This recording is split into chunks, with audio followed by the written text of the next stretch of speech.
I think we're pitching a little better. Our offense has been is what it is. Now we've had some guys hold us down, during that stretch as well. But I think we're throwing the ball a little better. Some guys are. It's not easy. I go back to this when we started this year. I had 3 guys on the staff who had been 5 innings in a Division I baseball game. So people just think it's easy. Oh, this guy's got good stuff. Just throw him out there and let him go 5. Boy, it's a journey, man, especially in this league.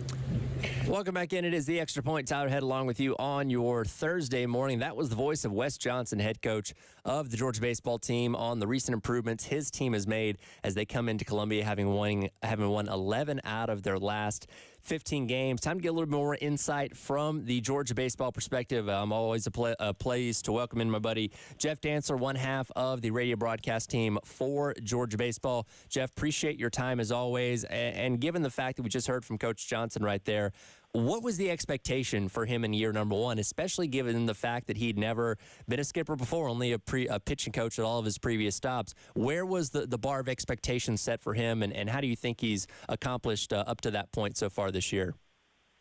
Yeah, thank you, Tyler. Great to be with you, my friend. I think we felt like Georgia could do this, be in the hunt. We all know you get to 14 or 15 wins in this league, you're good enough if you get hot at the right time. I mean, Ole Miss 2 years ago went 14-16 and won the national title. And I think with the additions he and the staff were able to make in the portal, combined with having Charlie Condon, Corey Collins, and some very good players like Fernando Gonzalez coming back and some good young pitchers from the year before, it's made for a really fun team.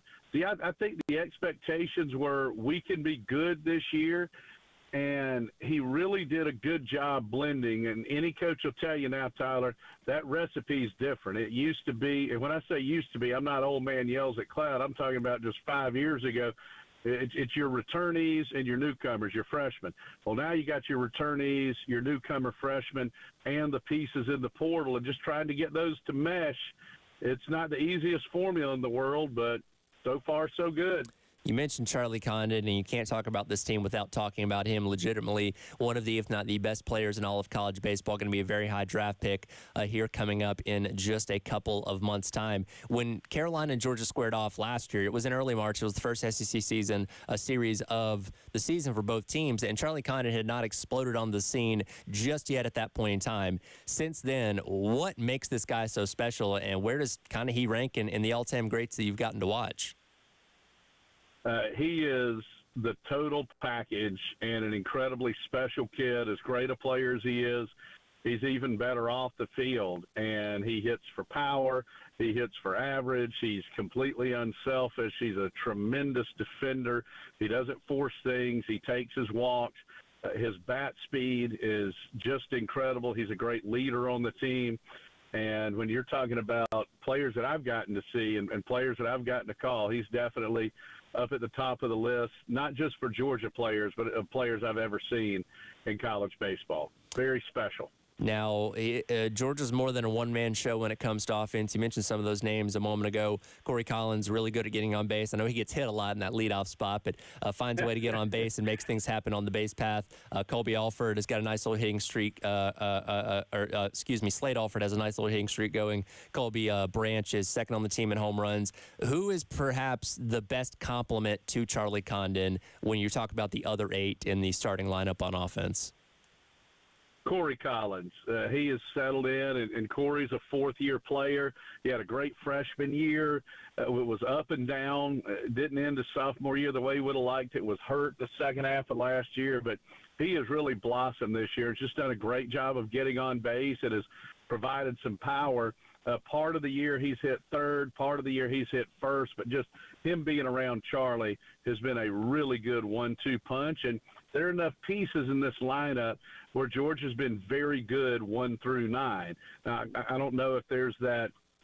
If Charlie's Babe Ruth, I don't know if there's necessarily that Lou Gehrig there, but I think the 1 through 9 is very, very, very good. And I think South Carolina's similar. I mean, the Gamecocks lineup is exceptional.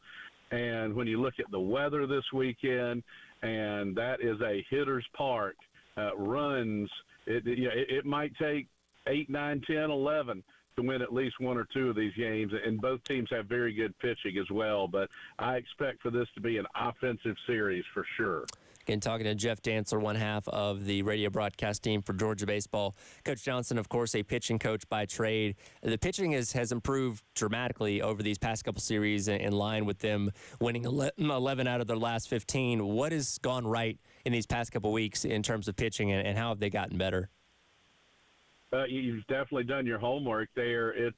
I think you've seen some pitchers step to the forefront who've been brought along, building up those innings counts, getting a couple of pitchers back who have been injured, and I think just more guys getting more comfortable with their roles.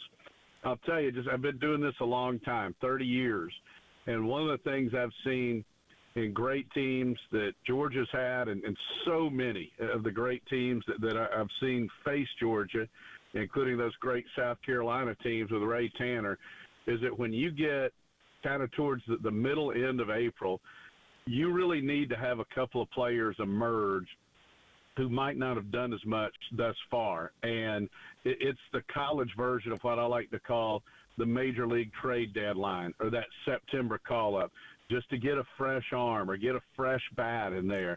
I just think that's very important. Georgia's had a couple of those, and a lot of times, along with having your main actor, that supporting actor there who comes along in the second half of the season might be able to give you just that little extra to get your team to that ultimate destination. Now, somebody that was in the starting lineup last weekend against Vanderbilt that had to leave early with some issues with his tricep was Charlie Goldstein. I know at last check the other day they were not 100% on if he was going to be available this weekend. Any of the latest you can give us on him? I know he's here. I'm not sure if he can go or not. Now, of course, Tyler, you know this, when he had to leave the game and he's flexing his hand, you're thinking, oh, boy, here we go. But thank goodness it wasn't the TJ. So I think it's just going to be a game-time type decision. But Goldstein is a very good left-hander. He was really, really pitching an excellent game last week when he left. So I hated to see that. I don't know if it's a situation where maybe he could start and go out there and give 6 or 7 innings. But if there's any question or whatever, I think Georgia would hold him back. But I think the plan is that he should be able to pitch this weekend, and hopefully those cramps and that triceps don't bother him. Now, I know Colton Smith's been coming out of the bullpen mainly, but I believe he did start the other weekend against A&M. Would he possibly be another option in the starting lineup if Goldstein's not good to go? Tyler, I think it's a situation, and Smith's been outstanding for Georgia in his last 6 appearances. He's got 39 strikeouts against 2 walks. I think it's a deal. Let's say if it's 3-2 in the 5th or the 6th tonight or tomorrow night, and the Dogs felt like they could win with him coming out of the pen, I think Georgia goes to the pen. If it's a situation where Georgia was behind, you probably wait, and then maybe you play it out to where he would get that Game 3 start. But I think it's a situation with Colton Smith for Georgia is if the Bulldogs feel like they've got a chance to win the game in the middle to late innings, they'll fire that bullet and go ahead and go to him. And you're seeing more and more teams do that, with all the with the game being more offensive now this year, and with the injury rate of it's just for pitchers, it's just terrible all around baseball. I know you're heartbroken with Spencer Strider, and so I think you're seeing more teams saying, hey, we'll go with that TBA and try and figure that out tomorrow or the day after. But the wins in this league are just so hard to come by. If you feel like you've got a chance to get one, you'll do whatever it takes to get it. Well, it's funny you mentioned that because I'm sure in doing your research you saw this, but South Carolina has gone into pretty much every single weekend series this year with that TBA on Sunday. Now, it's been Dylan Eskew the past few weeks, but, you never know if you're going to need him out of the bullpen on Friday or Saturday, so you're going to leave that option open. And, they're certainly looking for a better outing on the mound than they did a week ago against Missouri. And I said this a little bit earlier, that if South Carolina's starting 3 can only give you 5 innings over the course of the weekend, they're likely not beating this high-powered Georgia lineup. Well, that's where it all starts with the starting pitching, and it just sets a tone, the trickle down for it. and I would expect we'll see a terrific South Carolina team. They've got a great team, and they're so good here at home in Columbia.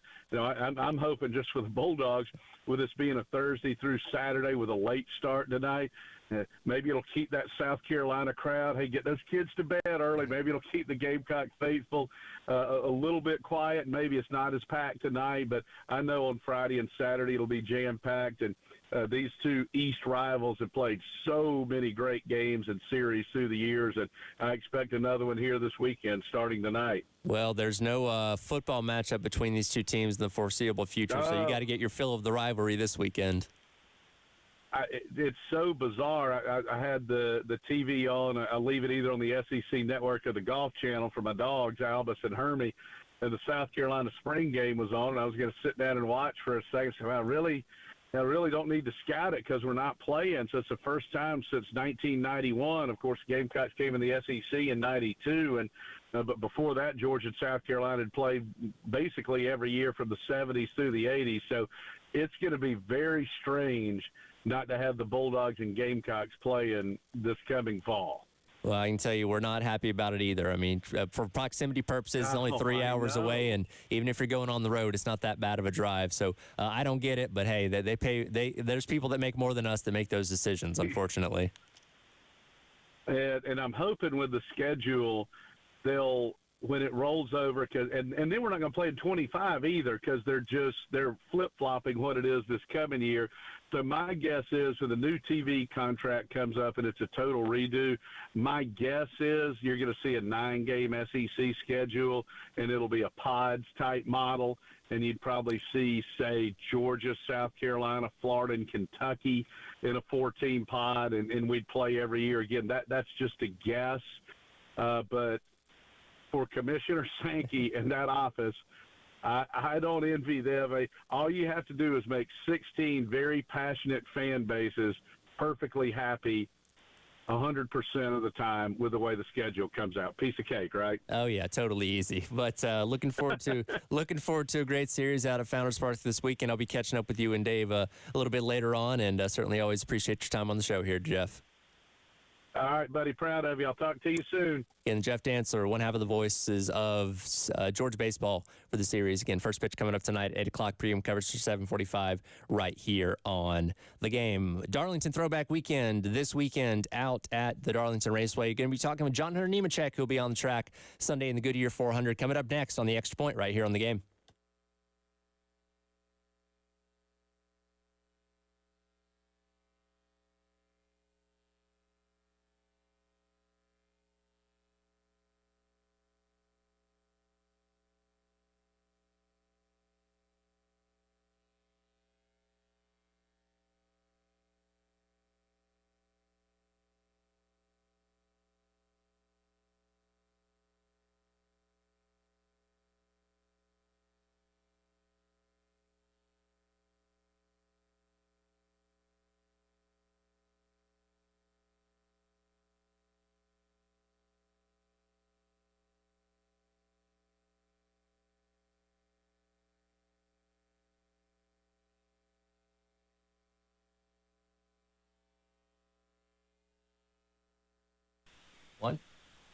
And welcome back into the Extra Point.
And welcome back into the Extra Point. Tyler Head along with you here on the game. So excited for Darlington Throwback Weekend coming up this weekend. Goodyear 400 coming up on Sunday. So happy to be joined now by the driver of the number 42 Family Dollar Toyota Camry for Legacy Motor Club, John Hunter Nemechek. John Hunter, first of all, thanks so much for taking a little bit of your time. We are all excited for Darlington this weekend.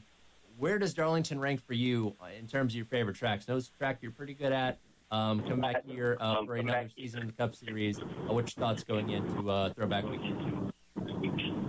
Man, Darlington ranks pretty high up there on my list. I've run really well there in the Truck Series and the Xfinity Series, as well as the Cup Series in 2020. So I'm looking forward to getting back there. It's one of my favorite places to go to. Multiple grooves, as well as ripping the fence and a lot of tire fall off. So excited to get back there. My first time there in a next-gen car at Darlington this weekend, but I'm super excited to see what we have and running double duty as well, running the 26 Sam Hunt Racing Toyota Supra on Saturday in the Xfinity race. So double duty for me this weekend at a place I really love, and hopefully we can come out with two really solid finishes, if not a win. So this is your second full-time season in the Cup Series, first with the next-gen car as far as full-time goes. What's that learning process been like for you as opposed to that season a couple years ago in 2020 driving in the Gen 6 car? Yeah, so I think that the biggest adjustment is the Gen 7 car compared to the Gen 6 car for me.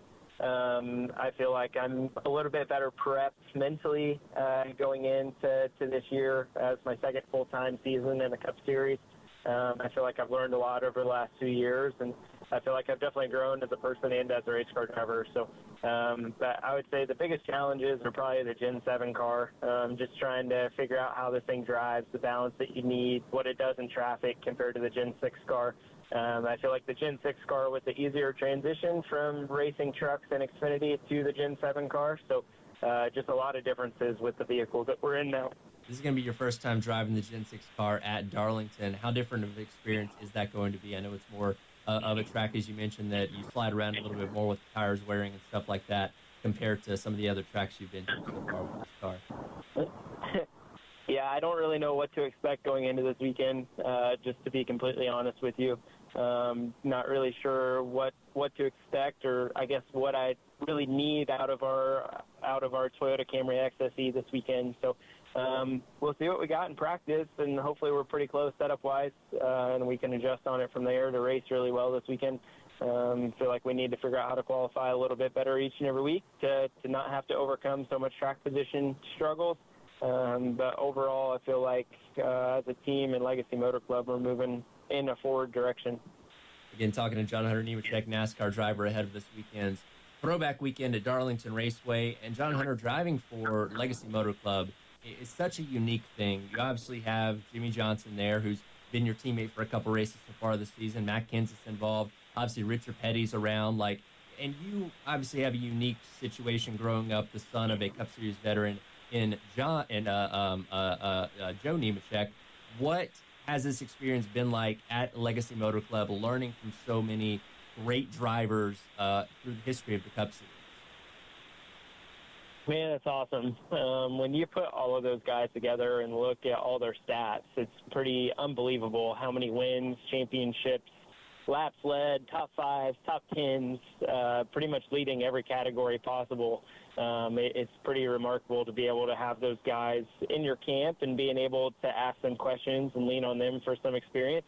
I feel really good about being able to work with Jimmy and Matt and having the King around some as well. It's always a unique experience and always keeps the mood light. I definitely enjoy having them around and feel like I've been able to learn a decent amount from them, just from things on the racetrack and off the racetrack. And they're definitely professionals at their best. So it's a really good place to be able to be and learn different things from them and being able to pick their brain. Or you may be a little bit more numb to it, given the fact that you were kind of around these guys your entire life growing up. It's not exactly meeting new people when you come to LMC. Yeah, it's definitely different now, I would say, than when I was growing up. I feel like I've always kind of known them, and they've always kind of known of me, but I would say the relationships are just way deeper now than what they were, going from a surface level relationship and knowing who each other are and saying hello and riding bikes together in the past or running or whatever it may be to now having full-fledged in-depth conversations about race weekends and life and different things of that sort has been really eye-opening. So I'm very grateful for being able to have the opportunity to be a part of the camp or a part of the club, I should say, with Jimmy and Matt and the King and so many great others. Now, you're going to be getting your teammate back in Eric Jones this weekend, returning from his injury. Very successful at Darlington with 2 Southern 500 victories, most recent one coming in 2022. How much are you going to be leaning on him this weekend to kind of get you up to speed on what you need to know for Darlington? I definitely think quite a bit. He has been fast in everything that he's been there in, especially on the Cup side. I mean, I think he's won there twice, one in the Gen 6 car and one in the Gen 7 car. So I definitely feel like this is one of his better racetracks that we go to. So definitely going to be leaning on him a lot, just from a thought process of what you feel like you need going from practice to qualifying to race and figuring out your balance and trying to make the most of your Toyota Camry XSE this weekend. So hopefully I can pick his brain quite a bit and learn quite a bit, try and soak up all the information I can like a sponge. A lot of conversation this week over that great finish at Kansas on Sunday night between Kyle Larson and Chris Buescher. Speaking of great finishes, one of the best I've ever seen in person was one you were unfortunately not on the winning side of with Larson last year in the Xfinity race. You mentioned getting run double duty running for Sam Hunt Racing this weekend in the 26. I have 2 great runs a season ago in the 20 car at Darlington. Unfortunately, not able to get to victory lane in either one of those. What is the motivation getting back in the Xfinity car, trying to right that ship from a season ago? I feel like the place owes us one in the Xfinity car. We've been really fast there the past couple years. I ran for Sam there in 22, and we had a really good run, a really good couple runs, led some laps, and had a shot to win, I guess, 3 of the last 4 races I've run there in the Xfinity car. So definitely a lot going in, a lot of hope going into this weekend. I feel like Sam Hunt's team and program has just continued to get better year after year, and looking forward to getting behind the wheel of the Toyota Supra this weekend and seeing what we can do. Of course, it is throwback weekend. A lot of cool paint schemes going to be on the track this upcoming weekend. You've had the opportunity to run some in your past. I really thought your truck throwing back to your dad's Bell South scheme from the 90s was very cool a couple seasons ago. Do you have a favorite throwback that you've run or one that you've run against, any that stick out to you ahead of this weekend? Yeah, I would have to say my dad's Bell South scheme sticks out quite a bit. Hopefully we're able to do it on the Cup side at some point now, being in the 42. That would be a really cool paint scheme, I think, and just being able to throw it back to that, it's super special.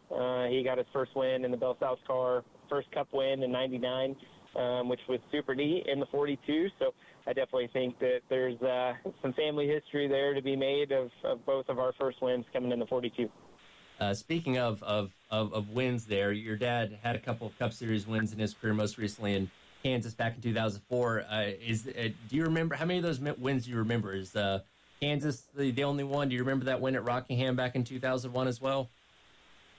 I don't remember the win at Rockingham. I think I was too young. I remember seeing pictures of it as I've gotten older, but Kansas is probably the earliest one on the Cup side that I remember. And I mean, how can you forget the weekend sweep? That was a pretty big ordeal, winning the Xfinity race and the Cup race on the same weekend, back-to-back days.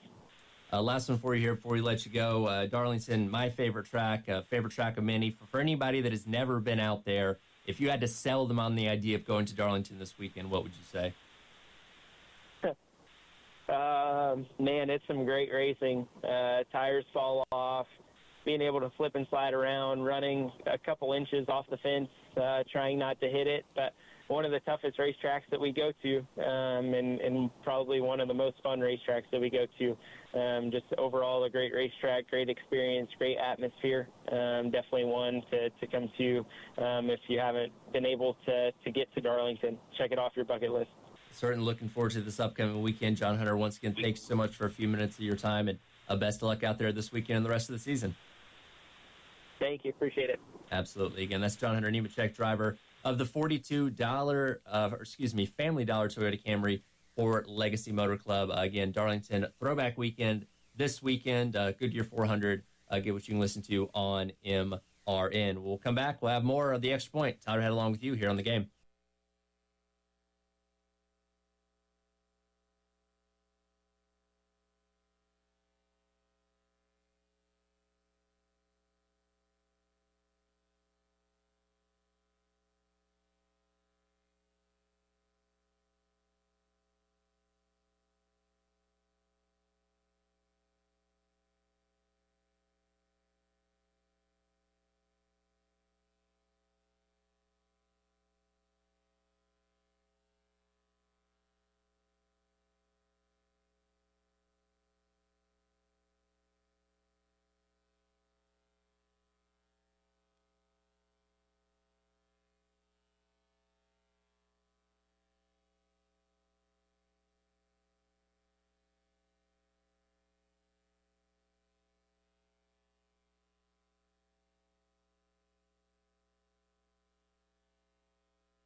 Welcome back into the Extra Point. Tyler Head with you here on The Game.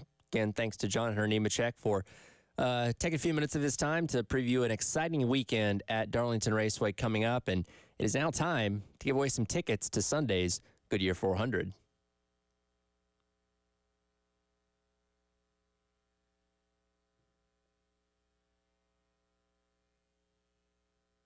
Oop. Oh, there it is.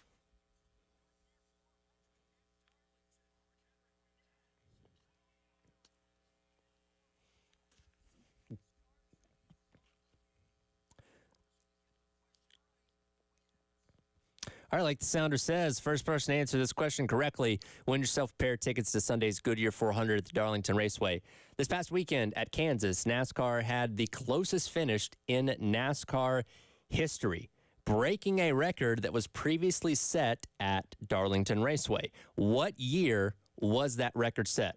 First person to answer that question right now, 803-404-6100. Win yourself a pair of tickets to Sunday's Goodyear 400 at the Darlington Raceway. As we wrap up the hour, some news that came down yesterday as we were wrapping up the halftime show, actually, with myself and Terry Ford. Another name entering the transfer portal for South Carolina football, this being Drew Tuizama, who had transferred in right before the season started in August a season ago. Originally coming as an edge defender, got moved to defensive line as the season went along. Only ended up appearing in a handful of games. Didn't really put up many stats over that time, and of course, the edge spot was one that didn't have a lot of production in it. And defensive line, he just kind of got lost in the shuffle out there. Did find his way onto the field for a fair amount of snaps, but just did not end up probably popping the way that he was hoping he would here at South Carolina. So Drew Tuizama has entered his name into the transfer portal and is going to pursue what I believe will be his final year of eligibility elsewhere. For someone else, and that's understandable. Again, was a very late addition to this team, literally like 2 weeks before the season started, and he had a pretty good career when he was at UAB prior to coming to South Carolina, and of course when he announced that he was coming here, we did our due diligence and reviewed his tape and looked over his stats and all that kind of stuff, and brought in some respectable numbers that we thought might translate onto the field here at South Carolina. Unfortunately for him, they did not, and he is now trying to wrap up his college career elsewhere. And as Beamer, has said, coming away from spring practice and everything, there was nobody that he was given an indication of, entering the transfer portal that was going to be any kind of huge detriment to this team. And you obviously want to hang on to as many guys as you can, but when you look at Sidney Fugar, Keenan Nelson Jr., and now Drew Tuizama entering the transfer portal, those aren't names that you look at and say, well, there goes, 10, 20% of our production at that specific spot. Like, these guys were struggling to get on the field. And they definitely qualify as those quote-unquote healthy transfers that we like to talk about a lot, in terms of, they're good to fill out your roster, but likely we're going to factor into being starters at any of those respective positions. So if nothing else, that frees up another spot that South Carolina could maybe go and fill with, somebody else in the transfer portal. And I know a lot of you may be asking the question of why is he entering so late? For grad transfers, it is a little bit different because I know the original portal window did end the other day, and there's a grace period of a couple days where paperwork may be getting in a little bit late that you see names going in. But because Tuizama is a grad transfer, his window is a little bit different, which is why he's entering so late into the process here. But again, I understand it. Didn't end up performing the way that he wanted to here at South Carolina, and it wasn't like he didn't get a chance, as plenty of guys got in on defense last year, and unfortunately the defense as a whole just wasn't great through the first half of the season. Got better as the year went along, obviously, but Tuizama just looking at his career somewhere else. And again, when you look at everything that Carolina's lost in the spring portal cycle, which again is only 3 names right now, as far as scholarship guys, then you consider that a win. In addition to what they've been able to bring in, so far, adding a couple of wide receivers and everything like that. Now they're potentially pursuing another offensive lineman. Is that an absolute must? Probably not. But if nothing else, at least gives you another body in the room. if God forbid you have the amount of injuries that you had to deal with a season ago. So feel good about where South Carolina's at with their roster. I think they still have now, with Tuizama leaving, 2 scholarship spots that they could potentially use to address in the portal, and we'll see what South Carolina ends up doing. But the point that I brought up so many times is that even if Carolina got nothing in the portal this spring, then you'd still feel pretty good about where they were at.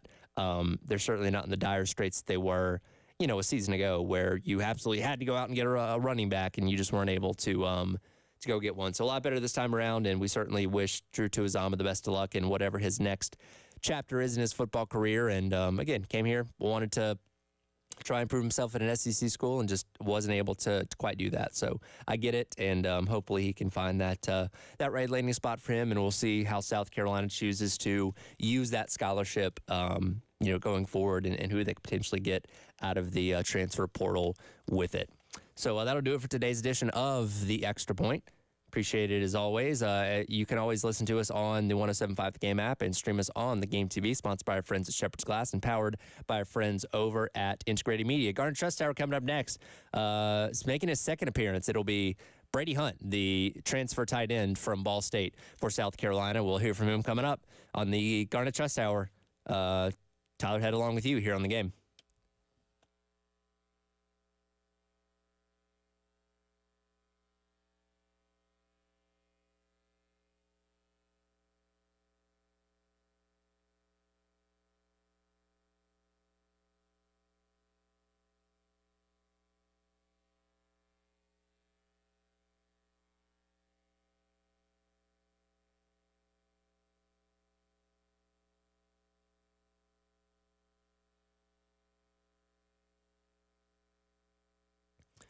Oh, busy time for our friends over at Twin Peaks down in the Vista. Of course, Sunday is Mother's Day, and cool moms love the Lodge.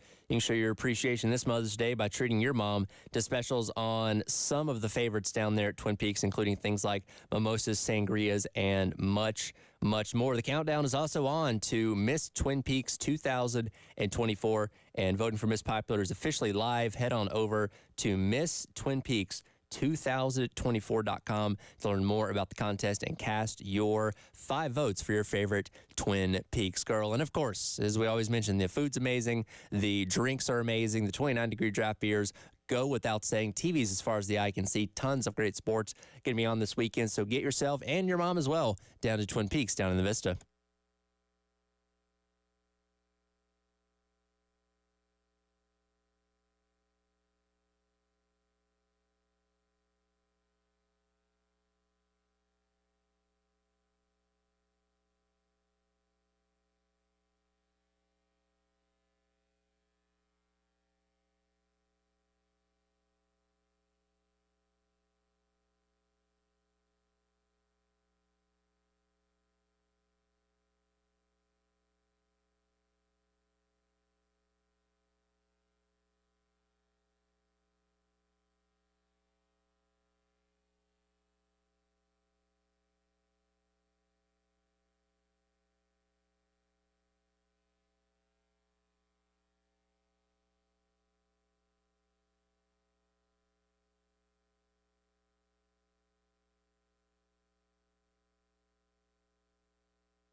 All right, welcome in Garnet Trust Hour. Wes Mitchell here.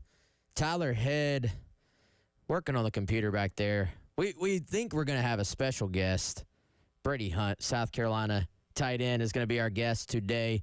We're actually working on behind the scenes here, getting Brady basically Skyped in, you would say, would be or Zoomed in. We've got a program that will let him join us remotely.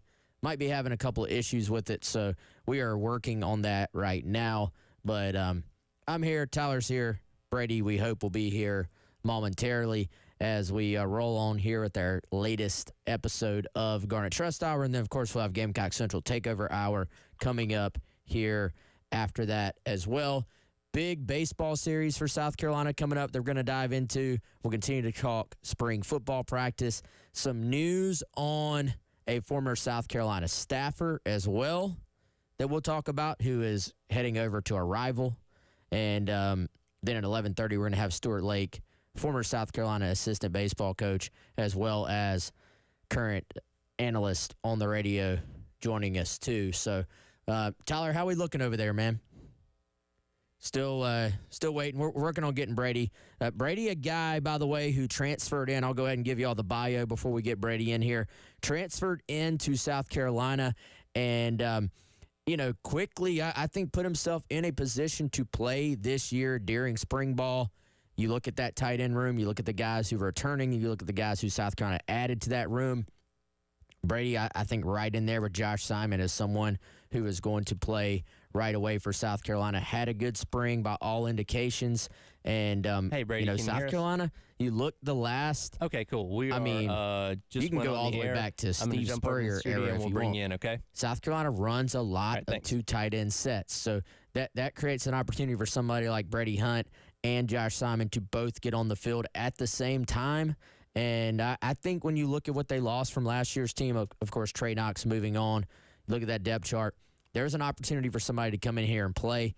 And Brady, I'm sure, certainly hopes that guy is him. And it appeared this spring that it was trending that direction. Brady comes in from Ball State, a native of Muncie, Indiana, Delta High School graduate, 6'6", 250 pounds. And are we good to bring him in now? Yeah, we're good. Brady, we're trying to bring you in here, man. Do we got you on there? I believe so, yes. Oh, yeah, we got you loud and clear. It is Brady Hunt, South Carolina tight end, redshirt junior, again, 6'6", 250 from Muncie, Indiana, transfer from Ball State. And, Brady, first of all, man, appreciate you doing this. How you doing today? I'm doing great. I'm glad it all worked out. Glad I could get on here. Yeah, for sure, man. Glad to have you. And so I know you and I did one of these on the computer maybe a few months ago when you had first gotten to South Carolina, and I think you were actually getting ready for spring practice at the time or had just started it. So for the fans out there who sort of followed along during these 14 workouts and then the spring game, of course, how did you think spring practice went just overall and then for yourself as well? Yeah, I think overall we had a good spring. Coach Beamer always says that spring ball is about getting better in a highly competitive environment, and that's definitely the situation that we had. A lot of people out there competing, and me personally, I feel like spring was pretty solid. Kind of showed what I could do, and I feel like I put myself in a good position to hopefully get some playing time this season. Hey, Brady, Tyler Head here. Appreciate you doing this this morning. With spring practice, and we know that Coach Beamer has named Lenore Sellers the starter coming away from spring. What's the chemistry that you've been able to develop him, and what's it like getting to work with him ahead of, playing with him this fall? No, Lenore's has been great. I feel like one of the things that I like about him is obviously everybody knows he's dynamic with his legs, but just the ability that he has in the pass game and how he looks to pass first and uses his legs when he needs to. I feel like that's a big thing that's going to work in our favor this season. And, this spring was big, obviously, for building chemistry. We got a lot of new faces and me being one of them. So I'm excited to keep working on that through the summer. Brady, in that sort of same vein there, you played quarterback yourself, for those listening who don't know that, played it in high school, and just as much ball as you've seen over the years. how difficult or how impressive is it how Sellers sort of does like keep his eyes down the field? I feel like even that small sample size in the spring game, you saw him sort of where he would scramble out of the pocket, but he's got that kind of innate ability, that vision to sort of keep his eyes downfield. Ultimately, if he has to run it, he's going to run it. But as someone who's going to be obviously a pass catcher as well and has played the quarterback position, one, how kind of rare is that at times? And two, how exciting is that to know if there's kind of a scramble drill, you got an opportunity there to get open and get the football? No, it's really impressive to have the ability to kind of sit in the pocket and have that poise, especially as young as he is. But then be able to extend plays and make plays when he needs to. It just is all signs of a great quarterback and somebody who's going to have a big impact on our games. So I go back a couple weeks ago, and I think it was Coach Loggins that mentioned this, and this was before they'd officially named a starter or anything like that. But Loggins said that the guys in the locker room kind of know which way it's going to go before anything is formally announced. Has that kind of been the feeling throughout the spring that Lenoris has been the guy, or has it been kind of any back and forth between him and Robbie Ashford? Like I said, spring's always highly competitive, and I think there was, a period where we were kind of waiting to see how things panned out, and a lot of people kind of had Lenoris in mind, and I think that's the way it ended up. But I think in that quarterback room, we've got a lot of good options. So no matter what happens, I think we'll be in a good position. Brady, I think if I remember right, you and I talked about sort of just the strength and conditioning program and transitioning to just, SEC level athletes all around you, basically in your room. And then of course on the defense, how did you, on kind of the personal end, how did you think your just transition to battling it out with fellow SEC athletes and SEC size, how smooth did it go as you got used to sort of that just kind of day-to-day grind and practice this spring? I think it went as smoothly as it could have gone. Obviously, playing at this level against athletes of this caliber, there's a bit of a learning curve. The game's a lot faster, and after I'd say about a week of practice, I kind of started to get the feel of it, and I feel like kind of fit in how I was hoping to, and caught up to the pace pretty quick. Now, have you had a definitive, I know you haven't played your first game yet, but a definitive welcome to the SEC moment in practice or any of the scrimmages or anything like that? Not one that I can think of off the top of my head, but just being out there, it feels a lot different than, those MAC games. It's quicker.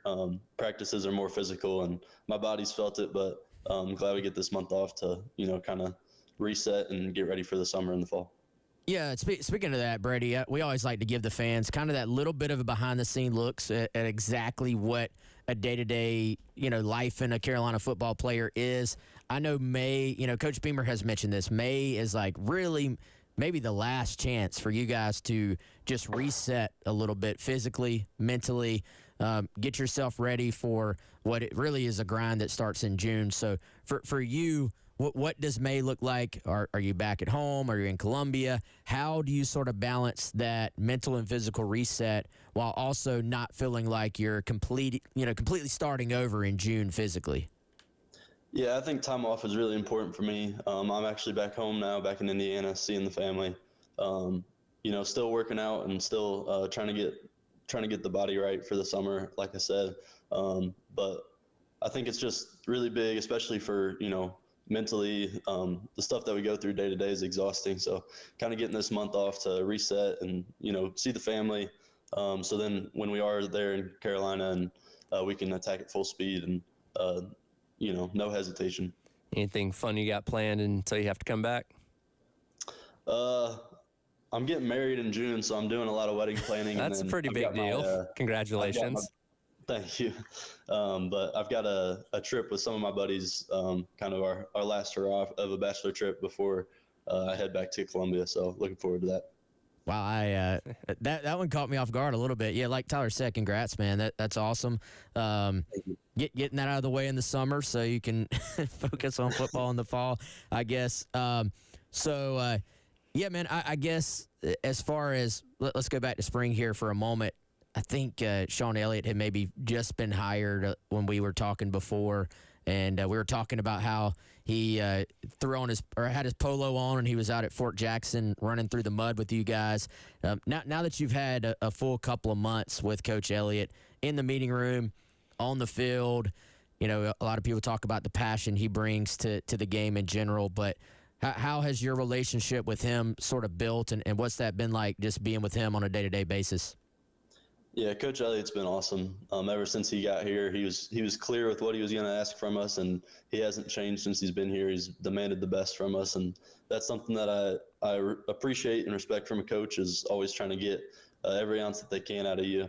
And like you said, his passion just kind of rubs off on the whole team. I feel like once he got here, there's a little bit of a shift of mentality throughout the whole team, and I think that's something that's definitely going to benefit through the season.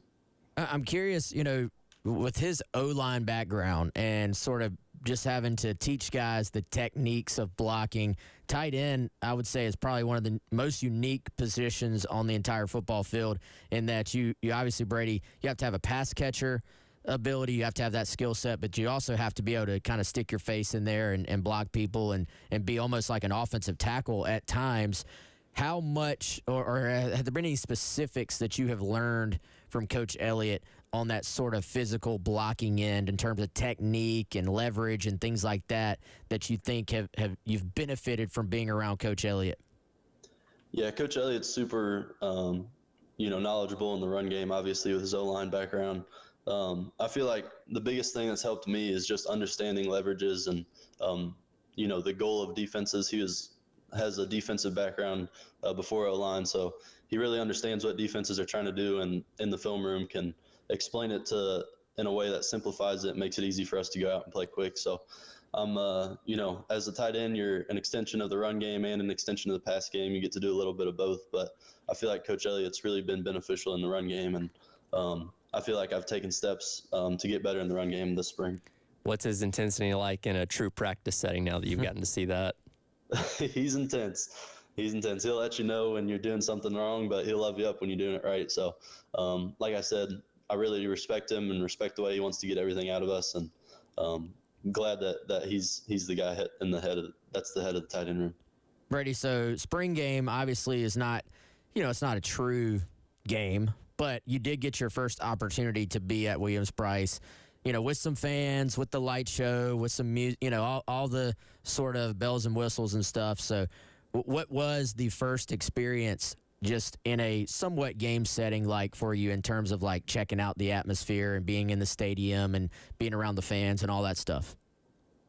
I'd say the biggest thing is it just makes me really excited for when it is a real game. That felt like bigger than any of the college games I'd played in so far, just from an atmosphere standpoint. And, it's strange because you're playing against the same team and everybody's rooting for everybody. So I'm excited to be, on the side where you got that whole crowd's rooting for your team, and, just being in that atmosphere where everybody cares and everybody wants to see the Gamecocks win. So I'm just super excited to get to the season and get to be a part of it. Now, did you have any knowledge of the pregame traditions or anything like that at Williams-Brice Stadium before coming down here?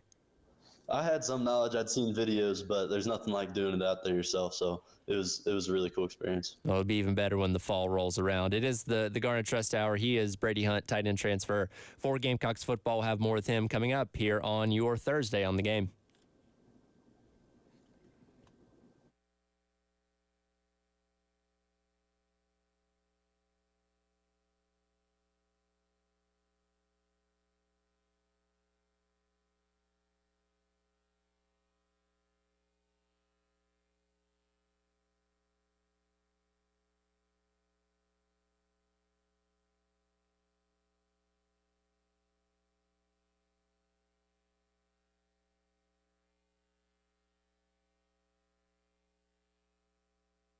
All right, guys, continue to tell you about our friends over at Classic Roofing. Head on over to classicroofingsc.com or give them a call today, 803-590-7870.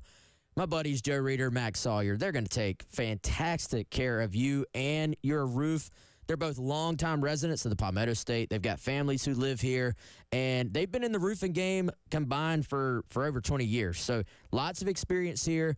And their team of experts, they are well equipped to handle really any and all of your roofing requirements. That could be a residential project there at your home, could be a small one, could be a big one. That could be a commercial undertaking at your business. Really, it could be anything in between. They've got you covered. The mission for them is simple. Provide you with top-notch roofing solutions that will not only protect your property or business, but also will enhance its curb You're not able to hear any of our Set up an commercials or estimate today at anything like that right now, can you? classicroofingsc.com or head on over to 803 or call them at 803-590-7870. I'm about to turn it on where you can hear those just so you're not surprised when we come back from break, okay? All right, cool.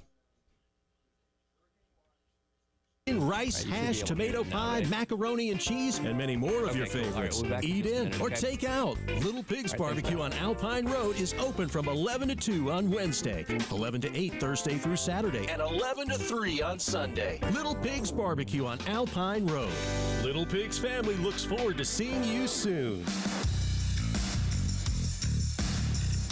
Powered by Integrated Media, The Game TV. Sponsored by Shepherd's Glass, a true reflection of quality. The Game TV. Sponsored by Shepherd's Glass. This is Larry Leitner, owner and founder of Midstate Roofing, and for nearly 30 years, we've continued to be the proven leader in the roofing and waterproofing industry. Midstate Roofing's proven history is your assurance that our professionals at Midstate Roofing will provide the proper advice, service, and results to the needs of your facility in a manner both safe and pleasing to your operation. From high-rise to hospitals, manufacturing to industrial, Midstate Roofing designs and installs bonded systems with a protective guarantee that will keep your operation dry and running long into the future. 24 hours a day, 7 days a week. And this is Blake Leitner, reminding you to protect that roof with a maintenance contract. Call me today at 803-356-1919 or online at midstateroofing.com. That's midstateroofing.com. You'll speak to an on-call technician after hours or a Midstate Roofing staff member during hours at 803-356-1919 or online at midstateroofing.com. And as always, tell them Midstate Twins. If you have a leak, let Midstate Roofing take a peek. Drivers who switch and save with Progressive could save hundreds, which could be life-changing. I mean, you could put that money towards that zero-turn lawnmower you've always wanted. And after using its edge-shaping technology to meticulously sculpt the face of the Mona Lisa into your grass, you'll become the undisputed king of Saturday morning lawn care, leaving your neighbor and sworn enemy Gary to question his place in the delicate neighborhood ecosystem. And it's all because you could save money switching at Progressive.com. Progressive Casualty Insurance Company and affiliates, not available in all states. Hey, Gamecock. Scott here for Gamecock Traditions. Are you looking for gifts to give your favorite Gamecock? Birthdays, graduations, holidays, or special occasions, Gamecock Traditions has the perfect gifts to choose from. Gamecock charms or watches, brand name apparel, home or office gift, Gamecock Tradition has it all. At Gamecock Tradition, no matter what your gift-giving need, when you buy from Gamecock Tradition, you never pay more, but you donate to the Garnet Trust with every purchase. In Lexington or Sandhills, or shop online at GamecockTraditions.com. Gamecock Traditions, your Gamecock everything headquarters. Have a passion for serving children and families? Apply to become a child welfare case manager at dss.sc.gov. This message is sponsored by the South Carolina Department of Social Services.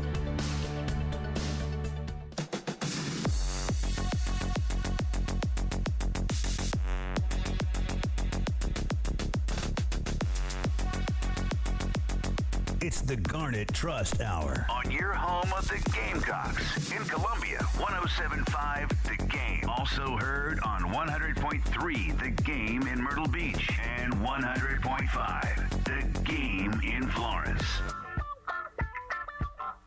Welcome back in. It is the Garnet Trust Hour here on The Game. Tyler Head and Wes Mitchell.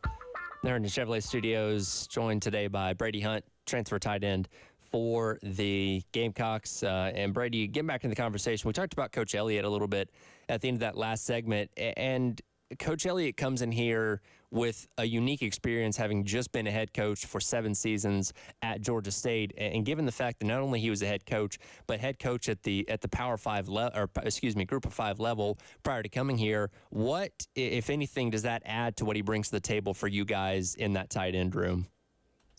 I think it adds a lot. Having somebody who's been a head coach and has kind of, ran a team before, it just brings a different type of leadership into the room and kind of verifies that it's somebody that you can trust and somebody that is going to get you where you need to go, especially with his background and what he's done at Georgia State. So I think having a coach of his caliber is, a big blessing to me personally and the whole tight end room at South Carolina. Brady, we've heard a lot of buzz throughout the spring about the defensive side and just kind of that front 6, front 7 the progress of those edge guys, the linebackers.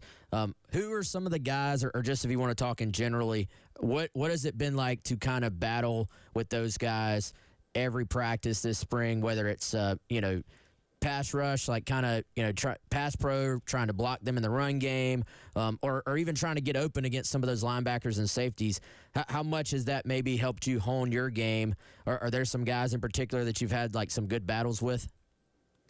Yeah, I think, like you said, the whole defense has been really impressive, but I think guys, like those in the edge room, especially Kyle Kennard, Dylan Stewart, some of those new faces, I think us going against each other is just making both sides of the ball better. I'm excited to see, what the defense does this year. I think they're really strong. I think the linebacking core is super deep. We've got a lot of options that can play there. Obviously Debo and Bam, but, D Knight and Gali that came in. I think that linebacker core is really, really solid. But just being able to go against a defense like that every day in practice is just going to make the offense better. So it was definitely fun going against those guys during the spring. How about within your own tight end room now that you've had a month of practice in the spring game as well? What have you learned about the guys that you share the tight end position with? I love the tight end room here. I feel like we've got a group that's really unselfish. Everybody wants to see the other guys succeed. And a lot of guys that are going to be able to add value to the team. Obviously we're competing against each other, but I just love that at the end of the day, we all just want to see each other succeed. So it's been a lot of fun getting to know those guys and getting to be on the field with them. Has Josh Simon taken you hunting yet? No, not yet. Not yet. I've never been, so maybe one of these days he'll get me out there, but he hasn't taken me yet. Yeah, he's your guy for it from what I've heard. But along those same lines, Brady, I think in today's college football world, just you transfer in, there's a lot of guys around you that transferred in, and this is their first semester at South Carolina. Even Josh, this is his second year, but he transferred in last year. What can you tell us about how Coach Beamer and this staff have tried to sort of kind of build that camaraderie or just that culture, that teamwork within the group when college football is a little bit different these days? Like you guys haven't spent 3-4 years around each other. So how do you feel like the team itself, the locker room, has kind of started to come together these last 3 months? Yeah, college football is definitely different now. New faces every semester, and I think it's something that coaching staffs have to adapt to, and Coach Beamer has done a great job of it. He treats everybody like they've been there for 4 years, and doesn't treat anybody like they're the new guy, which I think is really big. But he also puts stuff together, like the 3-on-3 tournament that we did in the winter, and all the different team building stuff. And I feel like our locker room's a good locker room. We're tight. There's not cliques. It's not offense versus defense. I feel like we are a team, and that's something that's going to benefit us going into the season. Yeah, I feel like we may have talked about this before, man. Did you have a basketball background too? Yeah, I did. Basketball was my sport in high school, I'd say. How was the 3-on-3, man? How fun was that to get out there and compete, and how'd you do? It was a lot of fun. We got some hoopers on the team. Gage transferred from Miami. He was balling out there. I guess he played college basketball before he was at Miami, Ohio. So he was giving some people some buckets, and it was fun getting out there and competing. I'm trying to think. We've had a couple of your teammates in here since the last time we got to talk to you. I don't know if Brady has been included on anybody's starting five. Ooh.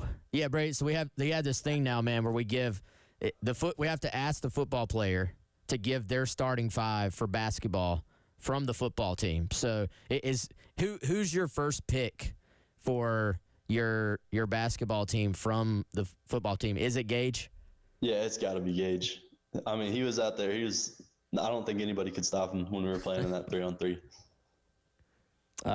Looking ahead to this season, obviously it's a tough schedule. We've talked about it plenty on here. Some big brand names that you're going to be seeing. LSU coming to town, Ole Miss going on the road to Alabama, on the road to Oklahoma. Is there a particular game that you're looking forward to the most, or the one that you have particularly circled, for this fall? I don't know. I feel like for me, it's always been one game at a time. You can't look too far ahead, or else you'll lose sight of what's in front of you. So I'm really just excited to be able to play in this league and take it one game at a time. Now, have they gotten you up to speed on properly hating Clemson yet? Now that you're officially a Gamecock, how's that going? They've tried. I'm not sure they can get me up to speed until I experience it. So I'm definitely looking forward to that last game of the season. Yeah, for sure, man. And so I think it's always fascinating how fast the offseason does go. Like you kind of blink and then you guys will soon be getting ready for ODU. But what does kind of that June, July look like for you? I know obviously you guys will be doing the summer workout program. There's a lot more these days in college football that you can do as a team as well. But are there any, after just going through spring and kind of looking at your own goals, is there anything in particular that you want to focus on this summer, whether it's, just getting bigger, getting stronger, working on your pass catch? Is there anything specifically like you've kind of identified you want to focus on? Yeah, the biggest thing I got to work on from my point of view is my foot quickness, which I think will help me all around, but especially in the run game, kind of sustaining blocks and not losing leverage after the initial contact. And then it'll also help me, transitioning in the pass game and help me get open, especially in those, man coverage or one-on-one scenarios, something that I feel like I got to improve on. So definitely those things I'm going to be working on, as well as just getting stronger and getting the body the best place it can be before an SEC season. Now that you've gotten to live here for a little while, anything sticks out to you as your favorite thing about the Columbia area? Well, I do love all the golf I get to play there. Love all the golf, love all the food. Some good Mexican spots down there, which I know we were talking about earlier, is one of my favorites. So I really enjoyed Columbia. You one of the best golfers on the team? I would not say that, but I have fun golfing, so that's all that matters. Yeah, for sure. Actually, this is kind of funny. Yesterday, I was out here in Muncie playing golf, and I hit my first hole-in-one. So wow. Man, yeah. Hole-in-one, getting married in like a month. You got it all going on for you, man. Yeah, it's been quite the summer, I guess. How did that feel, man? I hear that's I don't really golf myself, but I hear that's that's just a moment in every golfer's life. No, yeah, it was crazy. It was actually it was a par 3 kind of uphill, so you couldn't actually see the hole. But I hit it, and I looked at the guy I was playing with, and I was like, that's got a chance. We drive up there, couldn't see my ball anywhere, go look in the cup, and it was in there, and I didn't even know what to say. My buddy started jumping around, and it was a good time. But I'm just glad I got one under the belt. I thought I was going to golf my whole life and never have one. So, well, hopefully that golf success is foreshadowing for what you're going to be able to do on the football field this fall. For sure. Well, Brady, we again certainly appreciate you taking a little bit of your time. We know you're got a lot going on. Obviously, wedding planning. We get it. It's a very busy time. So we'll let you get back to that, and we'll look to have you on a little bit later on down the line as well. Sounds great. I appreciate you guys having me on. All right, that was Brady Hunt. Thank you, man. Tight end transfer for South Carolina football. Come back, rack this conversation a little bit, hit on some of the things that Brady was talking about as the Garnet Trust Hour rolls on. He's Wes Mitchell. I'm Tyler Head on your Thursday on The Game. 107.5 The Game. In Columbia. 100.5 The Game. In Florence. 100.3 The Game. In Myrtle Beach. The Game Network.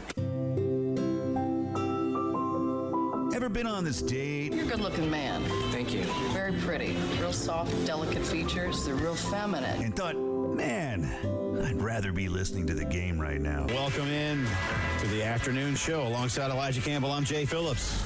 Well, just go to iTunes or Google Play and download the Game app. Sure, you may no longer be with that person anymore, but you'll never be without the game again.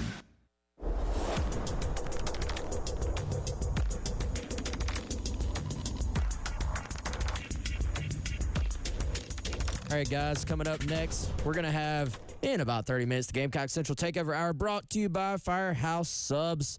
As always, head on over. It's almost lunchtime, not quite there yet. Head on over to firehousesubs.com or download the Firehouse Subs app and order your favorite Firehouse sub. For me, that's still in the power rankings. It's brisket, add bacon. Can't beat it, but regardless of what your favorite is, I promise you there's an option for you at Firehouse Subs. We've got, as always, the rapid rescue to go. Avoid the wait. Order online. Getting you to that firehousesubs.com or on the app. You're going to walk in. Your food's going to be just sitting there waiting for you on the shelf in a bag with the chips, all right there. Also, if you want to cater, you can do that at firehousesubs.com as well. Appreciate them, as always, being our presenting sponsor on the Takeover Hour. Hi, I am Dorothy Dotson. My husband helped start Dotson Pest Control 80 years ago. We began as a family company. We are still a family company. We take pride in our work and proud to put our name on Dotson Pest Control. Visit DotsonBROS.com. Honey, look, the hookers. They've moved off the highway and now they're all over the parking lot. What are all those Schroeder's towing trucks doing in that parking lot, though? Must be towing all those unauthorized cars parked in the lot. Good thing the business owner called Schroeder's Towing to keep their parking lot clear for just their customers. Didn't those cars see the free signage that Schroeder's provides to business owners to deter unauthorized parking? I guess not. Schroeder's Towing, the best and fastest hookers in town. Join us at Beer Keller, Columbia's original riverfront brewery, restaurant, and beer garden in the heart of the Canal Side Complex, where Taylor Street meets the canal, with a free parking deck on Canal Side Street. Here's what's in store for you this weekend. Friday, it's live music 5 to 8 p.m. with John Monica, super talented singer-guitarist. And on Saturday and Sunday, Mother's Day Market from noon to 6. Beer Keller, Columbia's original Riverfront Brewery. Prost! Hey guys, Jay Phillips here with Ben Cato, third generation owner of Cato's Power Equipment. You hear me talk all the time about my awesome 30-inch Toro Time Master. It has made my yard work so much easier. I'm spending more time with the family on weekends. Neighbors are jealous of my yard most of the time. Guys, I just feel good when I'm behind that mower. I'm glad you do, Jay. You and I are different people. I love selling the equipment. I love working on the equipment. I don't really enjoy using the equipment, but hey, it doesn't matter. You're a little lazy like me, or you wake up on the weekend super excited to mow your lawn. It's got to get done, right? All right, so why not get it done with the best tools possible? Do what I did. Visit the guys at Cato's Power Equipment. Let them show you all the ways they can revolutionize your grass cutting obligations. Whether you're doing it to keep the HOA happy, the wife happy, or you cut grass for a living. Big or small, any budget, Cato's Power Equipment is here to help. Visit Cato's Power Equipment today, 4012 West Beltline Boulevard, and always online at catospowerequipment.com. Firehouse Subs Barbecue Cuban Sub features slow-smoked pulled pork, honey ham, melted Swiss, golden mustard barbecue sauce, chipotle slaw, and spicy pickle chips. It's Southern barbecue with a Cuban twist. And to top it off, a portion of every purchase helps provide life-saving equipment to first responders. Only at Firehouse Subs. At participating locations for a limited time, Firehouse of America LLC and Firehouse Subs suppliers will together donate 0.075% of purchases in 2024 at Firehouse Subs locations with a minimum donation of $1 million. John brings his skewed sense of humor. Jeff brings tips to cut strokes off your next round. Together, it's those weekend golf guys. They'll pay a lot of money to PXG and Titleist and Callaway and on and on and on, right? How many yards do you think you're going to pick up with that extra driver? I think I can get an extra 5 to 10. What if I give you 15 to 20? You pay me more. Jeff Smith teaches on a sliding scale. Those weekend golf guys, the podcast, part of the Believe Network. Just search BLEAV on YouTube or wherever you listen.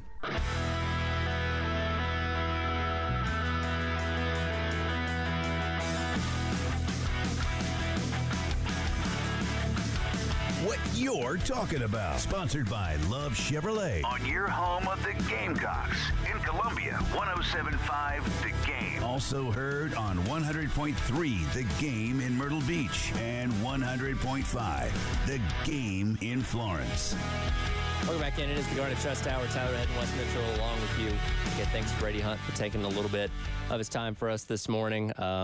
If you want to go back and listen to that conversation, we'll have it up shortly on the 107.5 Game podcast page. Also, go back and watch on the Game TV, sponsored by Shepherd's Glass and powered by friends over at Integrated Media. And Brady, again, coming in from Ball State, was sat out last year with an injury. We kind of expect him to be tight end number 2, and it kind of seemed that way from what we saw in the spring game. Of course, Josh Simon returning for another season, kind of slides into that role that Trey Knox is leaving behind, but a lot of reason to be excited for what Brady Hunt's going to bring to the team this year. Yeah, he's a good player, man, great athlete, and I've talked about this before. I love the guys that are former quarterbacks, and so Brady was a former quarterback, actually arrived in college as a quarterback, and he told me the story last time. He very quickly transitioned over to tight end and hasn't looked back since. And so, interestingly enough, South Carolina had seen Brady when they were scouting Tennessee a couple of years ago. Mm-hmm. And Ball State played at Tennessee, and they were doing their Tennessee scout, and they were like, "This is big old tight end over there at Ball State." Like it kind of sounded like they were like, "What's he doing at Ball State?" Right. I'm kind of guessing there, but he stood out basically, and so then he ends up hitting the portal. There were some connections there. Former special teams coordinator Pete Limbo, he obviously is a former Ball State guy, and so there were connections here, even though there wouldn't appear to be on the surface. So it kind of worked out. He comes in, like I was talking about when y'all were getting him on. This program, regardless of coach, has run a lot of 2 tight end sets over the years. And I think you look at Brady, you look at Josh Simon, you look at the physicality that I think Sean Elliott is going to kind of instill in that group. And I think that's what I would project to be kind of the 2 tight ends, like the 2 starters in a 2 tight end set, you would imagine are Josh Simon and Brady Hunt. And he brings some of that kind of NFL size, 6'6", 250.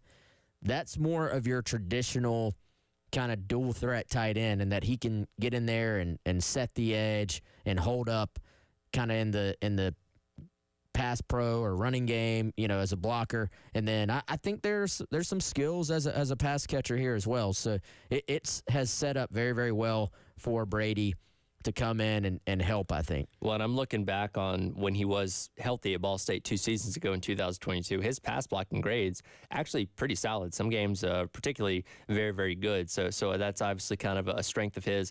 A little bit hit or miss when it comes to the run blocking stuff, but obviously that's something that when he comes in here getting with Coach Elliott, hopefully something that they can continue to develop and improve on, because that's going to be of vital importance this fall, especially for what we know this offense is going to be kind of focused around with the skill set that Sellers brings to the table at quarterback. Yeah, for sure. And I, you know what, that for those who missed it, listening to him talk about Lenoris, I thought was kind of fascinating.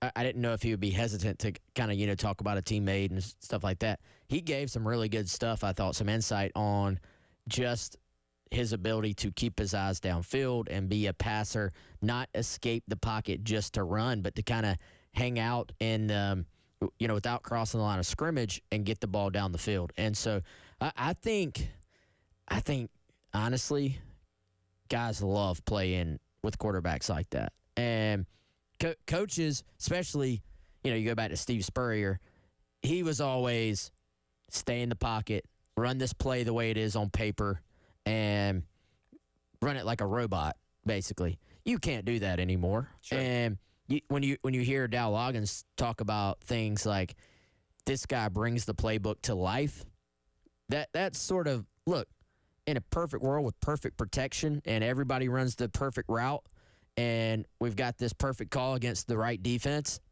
yeah, you can run a play like a robot.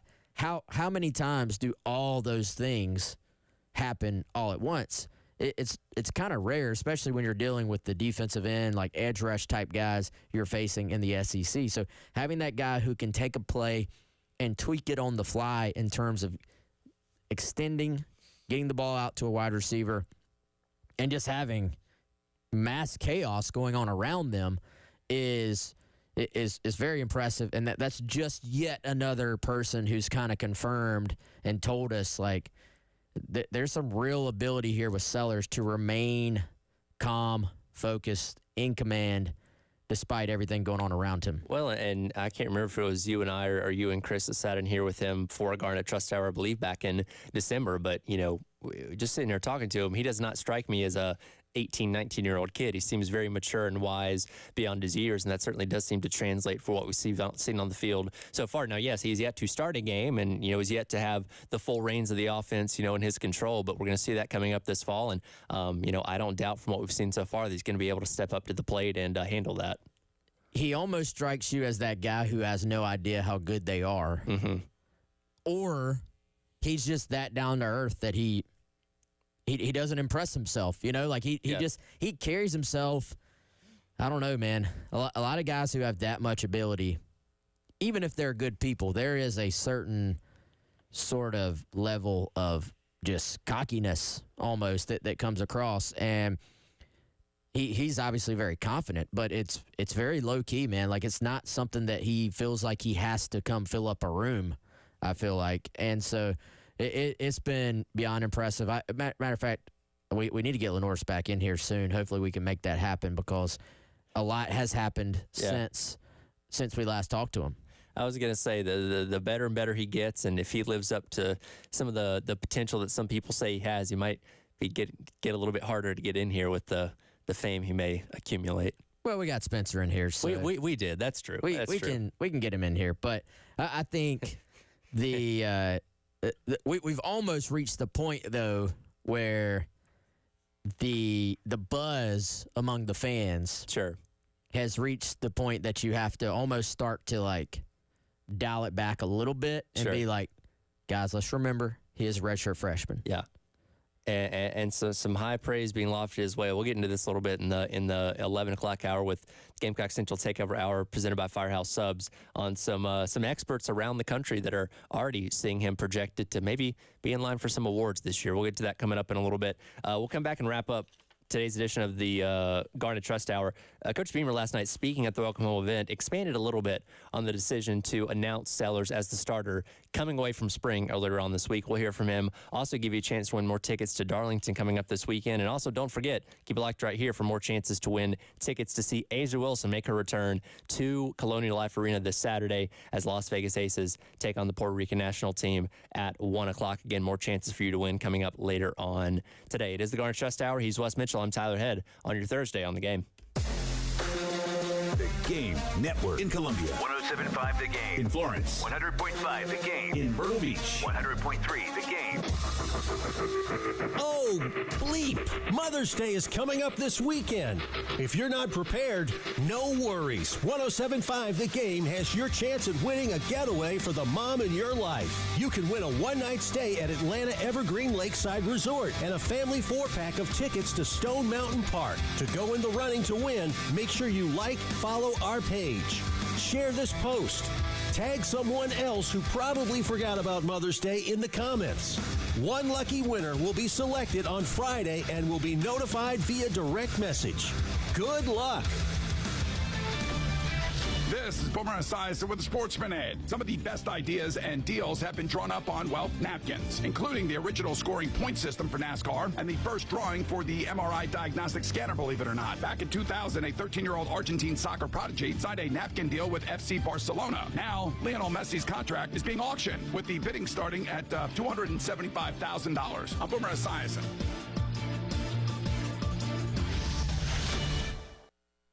Attention all patriots. This is Jason Hansen, former CIA officer and security expert. I have an urgent message for anyone who's concerned about their financial future. In a world filled with economic uncertainty and geopolitical turmoil, it's never been more important to have a rock-solid plan for protecting your wealth. That's why I'm inviting you to a special financial briefing this Thursday. During this exclusive summit, you'll get proven top strategies for safeguarding your hard-earned assets and securing your financial independence. We'll cover everything from diversifying your portfolio to creating a fail-safe emergency fund.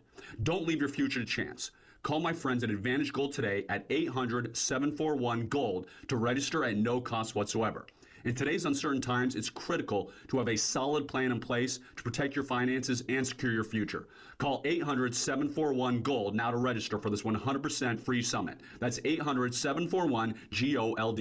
Paid for by Advantage Gold. Performance may vary. Past performance is not indicative of future results. Always consult your financial and tax professional. Wesley Financial Group is not a law firm. I'm Chuck McDowell, the timeshare cancellation guy, founder of Wesley Financial Group. Being stuck in a bad timeshare can be overwhelming, straining your finances, your health, and even family relationships. I know because every day families call us for help, stressed to no end because of a timeshare they were misled into buying and can't even use. Some people even get second jobs or come out of retirement just to pay for fees that go on forever. I founded Wesley Financial Group with one goal in mind, to help good folks out of bad timeshare deals. And our mission is working. To date, we've helped over 40,000 families achieve timeshare freedom. Give me a call. I guarantee if we take you as a client, we'll get you out of your timeshare or you'll pay nothing. Call now for your free exit info kit. 800-420-2255. 800-420-2255. 800-420-2255.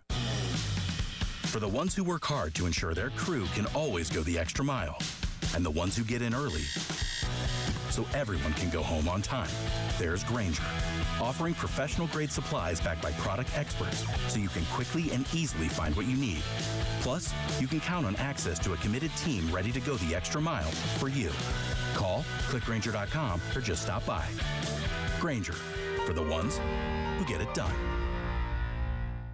Why choose a Sleep Number smart bed? Can I make my side softer? Can I make my side firmer whenever I want? Can we sleep cooler? Sleep Number does that. Cools up to 8 times faster and lets you choose your ideal comfort on either side. 94% of Sleep Number smart sleepers report better sleep. And now save 50% on the Sleep Number limited edition smart bed, plus free home delivery when you add an adjustable base. And Sunday. To find a store near you, visit sleepnumber.com.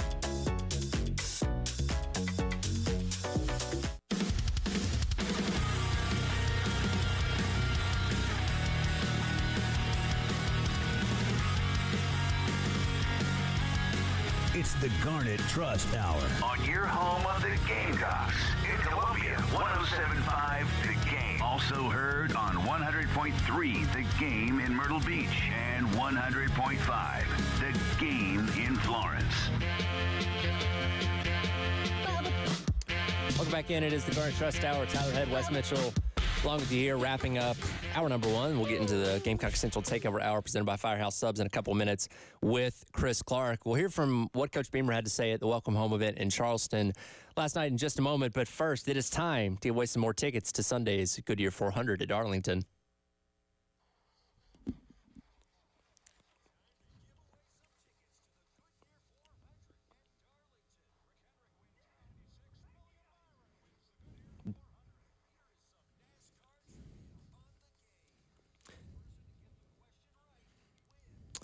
All right, like Chris just said, first person to answer the question correctly at 803-404-6100 wins tickets to Sunday's Goodyear 400. The trivia question is, you just heard in the clip there that William Byron won race 296 for Hendrick Motorsports last year at the Goodyear 400.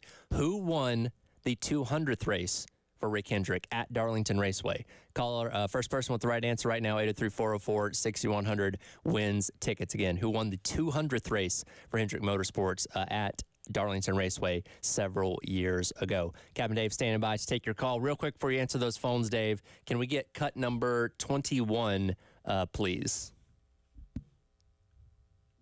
Oh, maybe not. Okay, he's deep in the calls. But regardless, last night Coach Beamer was out at the Welcome Home event. You want me just to pretend to be? You can pretend to be Coach Beamer. You can tell us what he said.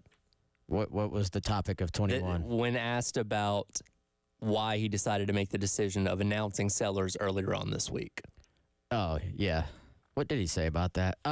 So, I think it was kind of a rehash of what we got on Monday. I think maybe some of the local news folks wanted to get their video of Beamer saying the same thing. But, essentially it was basically like, look, we wanted the guys to know where they are, I think, in terms of the quarterback competition. And, we talked about that after the move was made. We talked about that a little bit as the week went on. I think that's valuable for the guys as well to know where they stand and to know. I'm sure the conversations went more in depth for Ashford and the other quarterbacks. It's, hey, here's what you need to do moving forward. Here are some areas of improvement you can be focused on. For Lenora Sellers, it was, hey, this is what this means for you as now currently the leader of this offense. And, he brought up Kai Kroger. Said, look, Kai Kroger is our starting punter, but he has to keep competing for the punting job. And if you are Debo Williams, who he's brought up now twice, you're all SEC, a honorable mention All-American. You're obviously a returning starter. Started all of last year, but you can't just rest on that. And so that I honestly don't remember the rest of what he said. We'll get to it later on, but that was that's been the message for 2 Gamecock Club meetings now, I feel like. Let's try this again now that Dave's off the phone. Let's get cut number 21 here, Dave. Here is the full explanation of what Coach Beamer said last night. Dave, cut 21. Yeah, we'll hear from Coach Beamer here in a second. Cut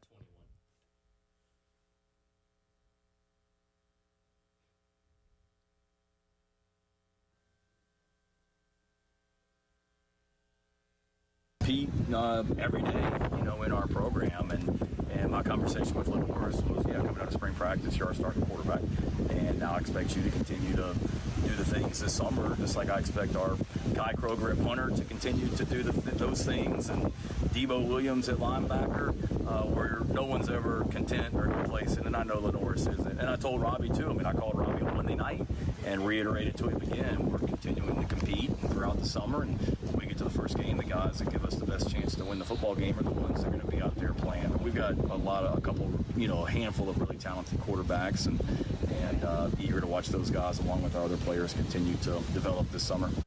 And for Robbie Ashford, and he's been very honest about it, talked about this earlier in the week after this announcement was made, that he knows he needs to develop. He knows he wasn't, or in his opinion, wasn't getting the development that he wanted at Auburn. So it likely wasn't going to be something for him that was going to happen overnight or over the course of just a couple weeks of practice. And that doesn't mean that he can't take leaps and bounds of strides over the course of summer and through fall camp. But as right now, it's going to take a lot, it seems like, for him to unseat Sellers as that starter.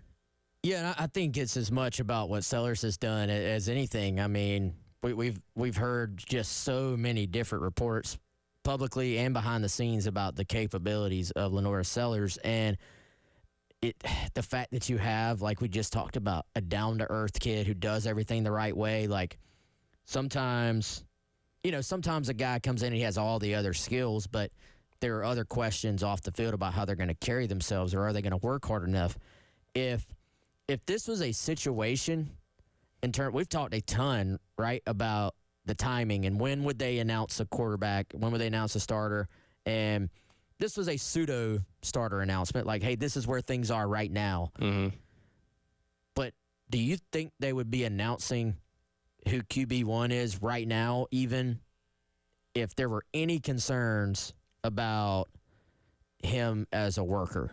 You know what I'm saying? Right, like I think if there was any reason to think they needed to motivate Lenora Sellers, I don't think you make this announcement. So I think if it was super close and kind of back and forth in practice, you don't make this announcement. So I don't want to read into it, because Beamer was very quick to say, look, this is not supposed to be some huge, big announcement. Mm-hmm.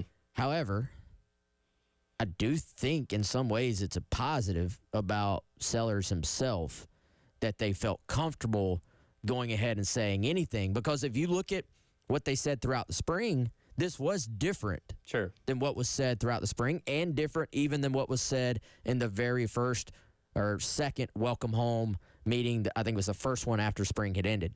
Yeah, absolutely. And again, it just more or less reaffirms what we kind of feel like we've known this entire time, because when you guys were out there at practice, we've been watching the spring game a couple weeks ago, we saw no indication that it was a close competition. It didn't seem like Lenore Sellers was doing anything to hurt himself in the eyes of the coaching staff. And again, you still got to go out there, still got to actually play in the games and perform well there, because, if he goes out there and throws 6 interceptions and fumbles 3 times against Old Dominion, well, then we might be having a different conversation. But it's definitely his job to lose, and seems to have a good hold on it as we head into the summer now. Well, if that happens, everybody can blame you for speaking it into existence. You can point the finger at me on that one. I'll take the blame on that one, but knock on wood, hopefully that doesn't happen, and that he lives up to the hype and potential that he's been built up to. And again, being a local kid playing right up the road, he's garnered a lot of attention before ever putting on a Gamecock uniform, and people obviously want to see him, live up to that potential and lead this team for the next couple of years to a lot of great success. Well, and I mean, you haven't really had an in-state freshman recruited, like high school recruited quarterback, that has stuck around and been the guy in a while. So, that could be, I think, Tyler, pretty special. Quarterback, if they're good and stay a while, they're always going to be embraced, I think. But there's something a little bit extra special that you got a Palmetto State kid who is going to potentially be the guy for his home state. And so that stuff is pretty cool. And also, in today's world, should help in the NIL space as well. Yeah, absolutely. As I mentioned, we'll get into the Gamecock Central Takeover Hour presented by Firehouse Subs here in just a couple of minutes. Some national people that cover college football, offering even higher praise to Lenore Sellers and what he can be for this Gamecock team, as well as what the ceiling and the floor of Carolina in 2024 is going to be. We'll hit all that coming up in just a few minutes as Chris will jump in here with us for the Gamecock Central Takeover Hour, as well as talk plenty of baseball. Stuart Lake going to be joining us at 11:30 as well. But once again, thank you so much to Brady Hunt for taking a little bit of his time with us this morning. This has been the Garnet Trust Hour. He is Wes Mitchell. I'm Tyler Head, along with you on this Thursday, a rainy Thursday at that. Stay safe out there here on The Game.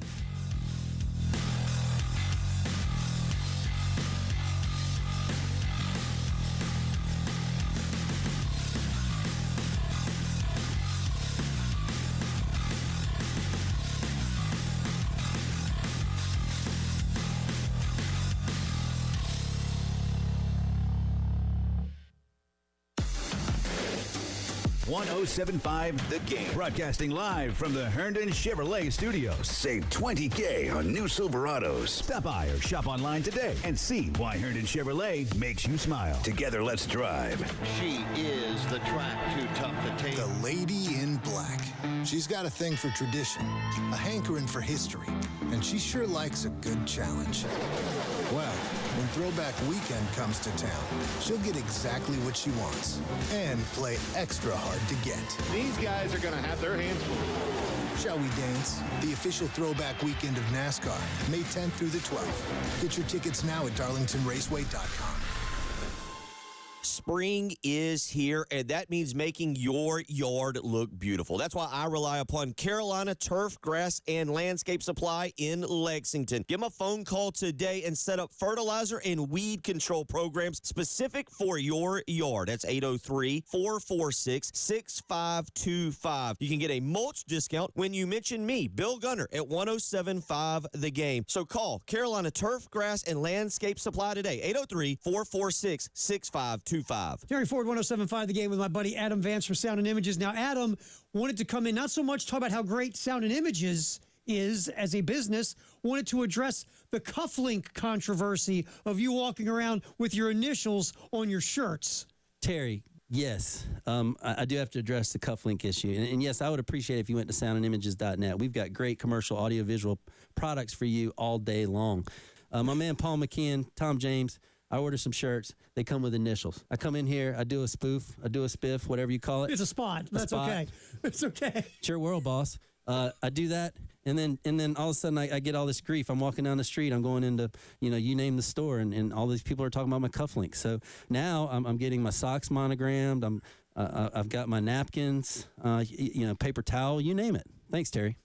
Sound and Images, Adam Vance. If you want to reach out to Adam Vance, just go to soundandimages.net or call 803-791-3925. Hi, this is Elijah Campbell, and I'm here with Toby, a client of Columbia Secret for Weight Loss, like myself. Toby, why did you join the Columbia Secret for Weight Loss program? You start having grandchildren and you want to be around for things. Got to a point where it was getting tough keeping up with them and wanted to try to do some things to get my weight down and get my energy back. What was your goal with your weight loss? To lose about 80 pounds. After 60 days, I'd got to 56 pounds, so feeling really good about where things are, continuing to keep it off, continuing to lose more. What helped you be successful at losing weight at Columbia Secret for Weight Loss? With everything in mind with the grandchildren and wanting to be there for them, and just really put your mind to it, and it can be done. Anybody can do this program. Do you recommend the Columbia Secret for Weight Loss program, and why? Anybody, any age, any weight can do this program. To be like Toby and to learn the secret of losing up to 1 pound of unhealthy fat per day and start your own success story, call Columbia Secret for Weight Loss now at 803-824-4210 or online at columbiasecretforweightloss.com. Hey, business owners, protect your biggest investment with South Carolina's #1 gutter company, the Guttermen. They'll help you divert your water problems with 7 and 8-inch true commercial seamless gutters. With free estimate, prices can't be beat, and on-site inspection after installation. Call 803-791-7147. That's 803-791-7147. We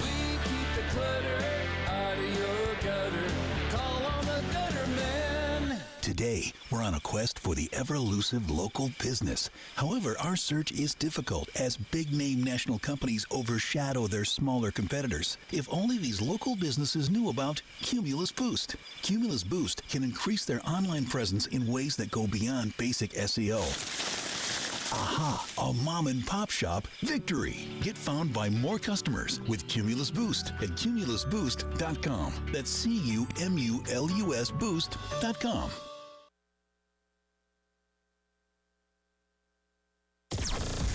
WNKT FM, Eastover, Columbia. The home of the national champion, Gamecocks women's basketball team. Congrats, y'all. A Cumulus media station.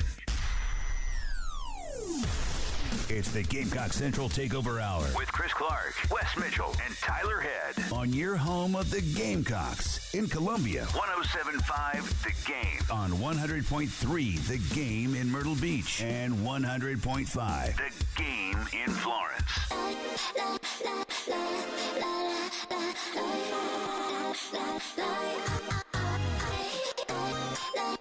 11 o'clock, welcome in. It is the Gamecock Central Takeover Hour presented by Firehouse Subs. Tyler Head, Wes Mitchell, and Chris Clark along with you here on this Thursday. Busy day. Obviously got a huge baseball series getting kicked off tonight with Georgia coming to town. I believe the rain is going to stop late in the afternoon, so we should be good for the 8 o'clock first pitch, but it's raining a lot more than I thought it was going to today. Tyler, I heard you do a read yesterday. Yes. And you said it wasn't going to rain. Well, according to the weather app on my iPhone, yesterday it didn't tell me it was.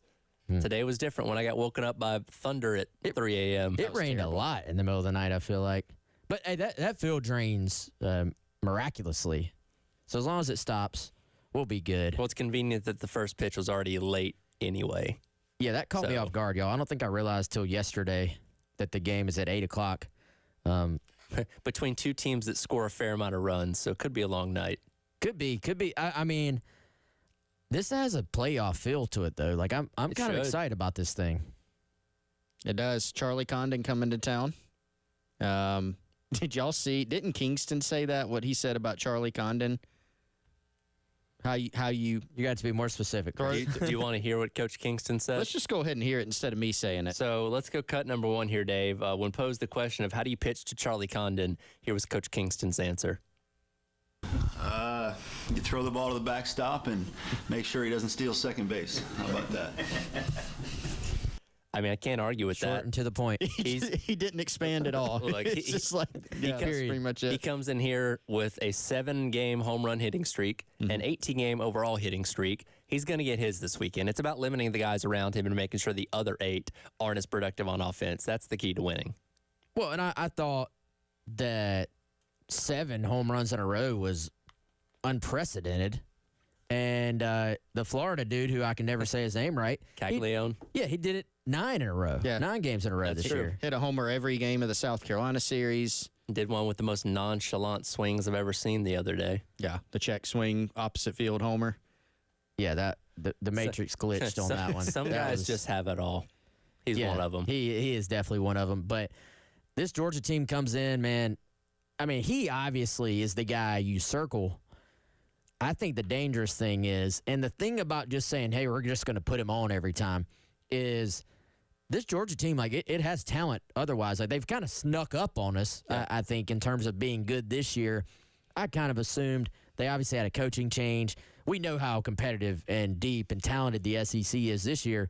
I think, me personally, I was kind of like, Georgia, like any SEC team, it's kind of like Missouri last week. Like, they can beat you, but they weren't a team you were circling at the top of the league this year, and they have been really, they've been the surprise team, them and Kentucky, surprise team of the SEC this year, I think. And that means you're not doing that in baseball with just one guy. You can't. Yeah. And so I think their on base percentage is way up there. Best in the SEC. So I don't know. Carolina's got to pitch. Their starters have got to pitch this weekend. I told Terry yesterday, I said, I can tell you one thing. If your 3 starters only get 5 combined innings of work this weekend, you're probably not winning this series. You're right, man. Like, and I'll say this. I don't think that's going to happen again. Probably not. Like, and Eli got there was some questionable defense behind him on Saturday. Yeah. And so, no, I do think tonight there will probably, when you go with an opener which is essentially what that Friday role has become. Mm-hmm. There's going to be a short leash on Friday. There really is. So I think the key for South Carolina is can Eli Jones, can Dylan Eskew, if he ends up being the Game 3, which is Saturday this week, normally Sunday, you got to get some length out of those guys. But this bullpen, y'all, has been like fantastic. Yeah, I mean, Garrett Gainey's been a revelation. And you remember how mad people were, because, when they're taking Garrett Gainey from Liberty. Oh, look at his ERA, right? And no, the ERA wasn't pretty when you look at it, but that was obviously a very good take because he's been a revelation for them out of the bullpen. Veach is doing Veach things with the changeup. They've been really good, and they've kind of, the pitching was more of a question this season, and there have been some lingering questions throughout the season because there have been some patches of some inconsistency, a bad outing here and there. Like you said, Wes, they've basically gone with it's a little bit odd, right? Like, who's your Friday guy? Johnny Holstaff, right? Like, just kind of piecing it together, but they've made it work, for the most part. Yeah, absolutely. And again, going to need all hands on deck this weekend because you're facing one of the best offensive teams in all the SEC. And outside of Charlie Condon, they got Corey Collins, who has one of the best on-base percentages in the SEC. Does get hit by pitches a lot, but regardless, gets on base. Slade Alford, they're cleanup guys on a good hitting streak. They got a lot of pieces on this offense they're going to score runs. Like, that's just part of it this week, and you're just going to have to find a way to score more than them when it's all said and done, and hopefully take 2 out of 3. I was very interested yesterday when D1 Baseball put out their latest Field of 64 projections because at least going into the weekend, they had Carolina around 10th, and now they've dropped all the way down to a 16 seed going into tonight's series against Georgia. That's quite a shift for a series that you won in a place that hasn't really treated you good over the years. That's and it does depend on what other teams have done around you, but that's a pretty sizable drop.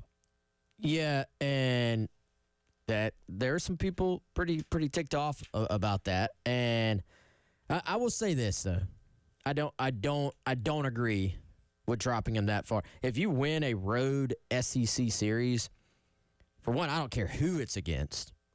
You really should not drop.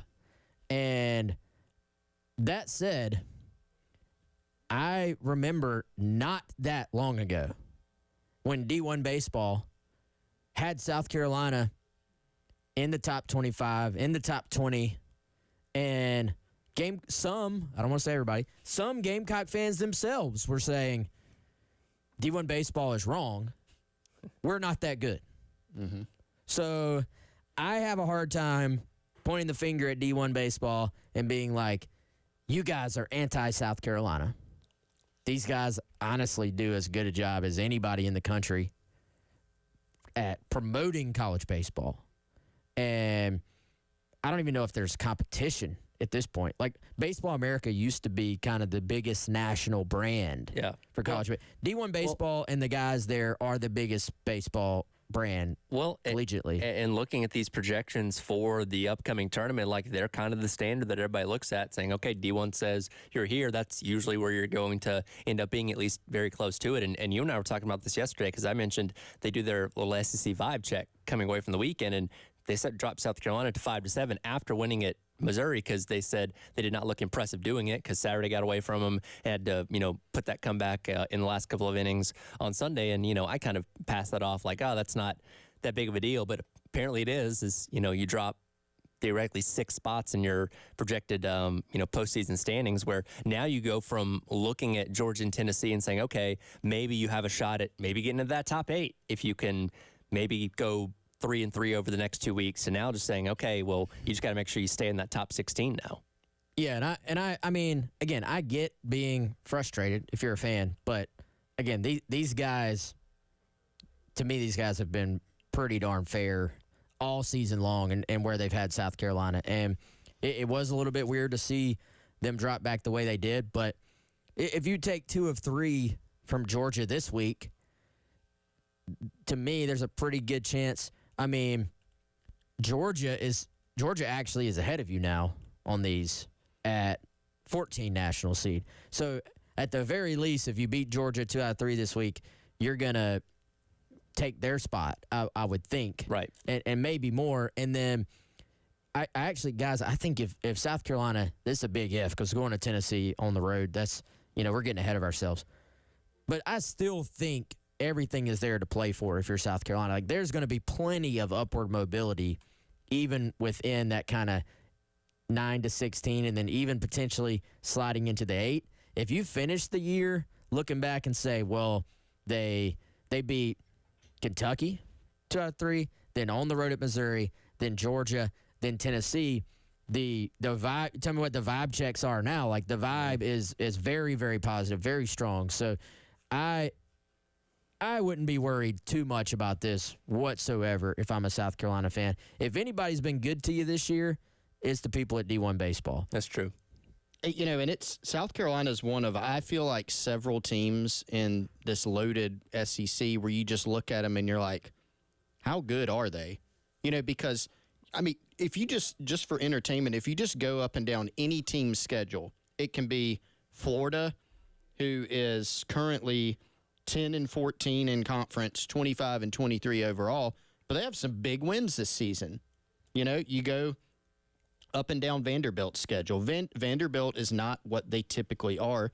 They're 33-16 overall, but they have a conference losing record. They're 11-13 in conference. But yet you go up and down their schedule, they've beaten some really good teams this year. They have some big wins. They're a tough out.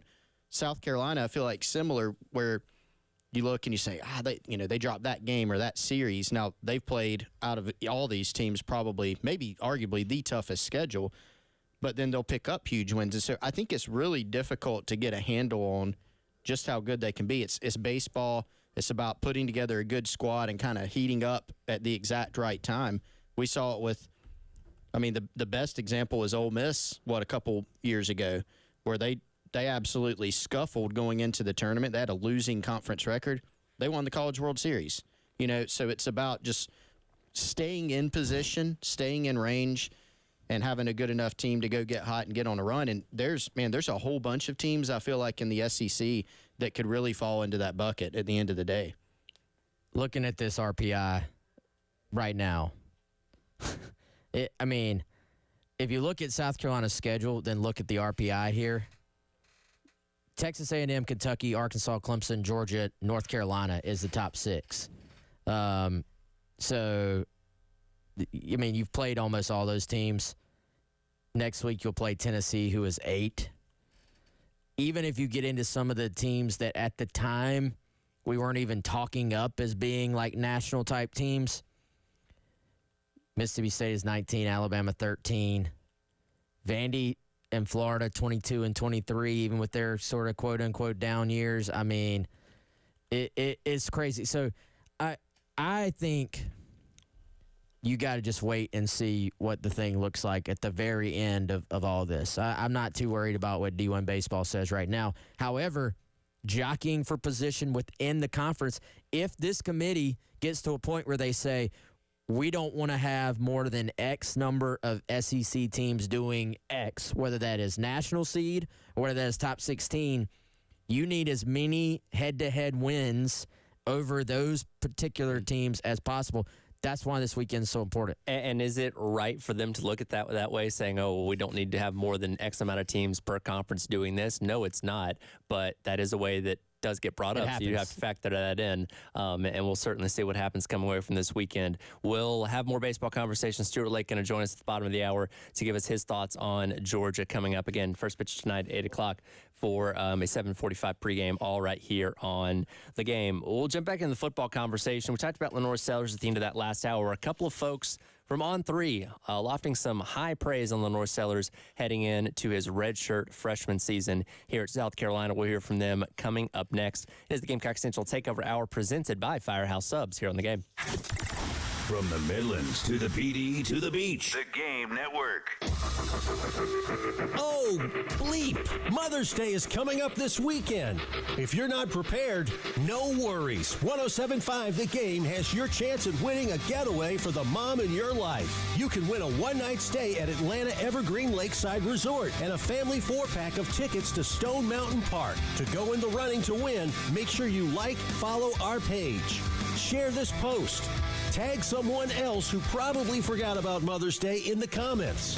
One lucky winner will be selected on Friday and will be notified via direct message. Good luck.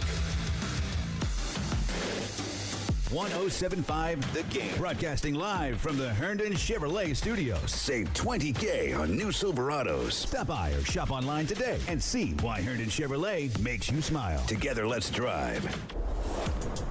If you are interested in transforming your home into a smart home, if you're interested in upgrading your home theater system or making your entertainment room the place to be, call our friends at Integrated Media, 803-948-8327. My guy Michael, his partner Nathan, they can come and outfit your home with everything from just, if you need something as simple as mounting a television, upgrading your Wi-Fi to make sure there's no dead spots in your home so you can enjoy all the sports action, streaming on your patio, outdoor area, just dead spots in your home. They can take care of that. They can also do a complete smart home solution for you where you can control all of your lights, your security and cameras, your devices, and even your thermostat from the touch of a button. Even if you're not at home, they can do it all for you. IntegratedMediaInc.com is where you can go to learn more information or give them a call. 803-948-8327, Integrated Media. I am Jim, one of the bedbug canine handlers at Dotson Pest Control. And this is Jenny. We are one of the canine teams available to visit after a bedbug treatment to ensure the problem has been eliminated. Good dog. Learn more at DotsonBROS.com. When it's more than just your lawn, it deserves the Kubota Z400. Get a head-turning offer on class-leading speed, agility, simple deck height adjustments, and a quality cut. When you need comfort and performance, then you need the professional-grade Kubota Z400. Right now, get the Kubota Z400 mower for 0 down, 0% APR for 48 months, or save $300. Now through June 30th. See us or go to KubotaUSA.com for full disclaimer.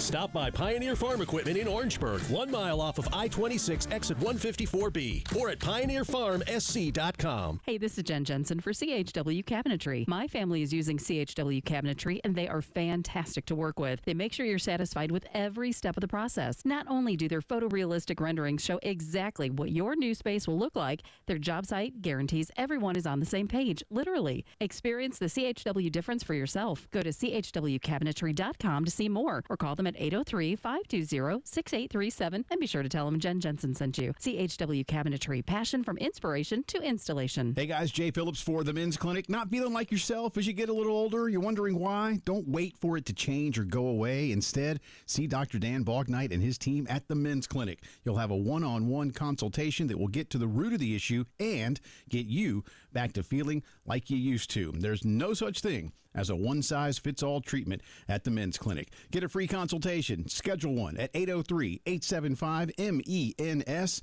and learn more online at themensclinicsc.com. Enjoying your pool, well, that's one of the fun things of summer. And with Corley Pool Solutions, you can keep your pool clean, maintained, and ready to use each and every day you come home. So give Corley Pool Solutions a phone call today and line up maintenance for the spring and the summer. 803-445-8109.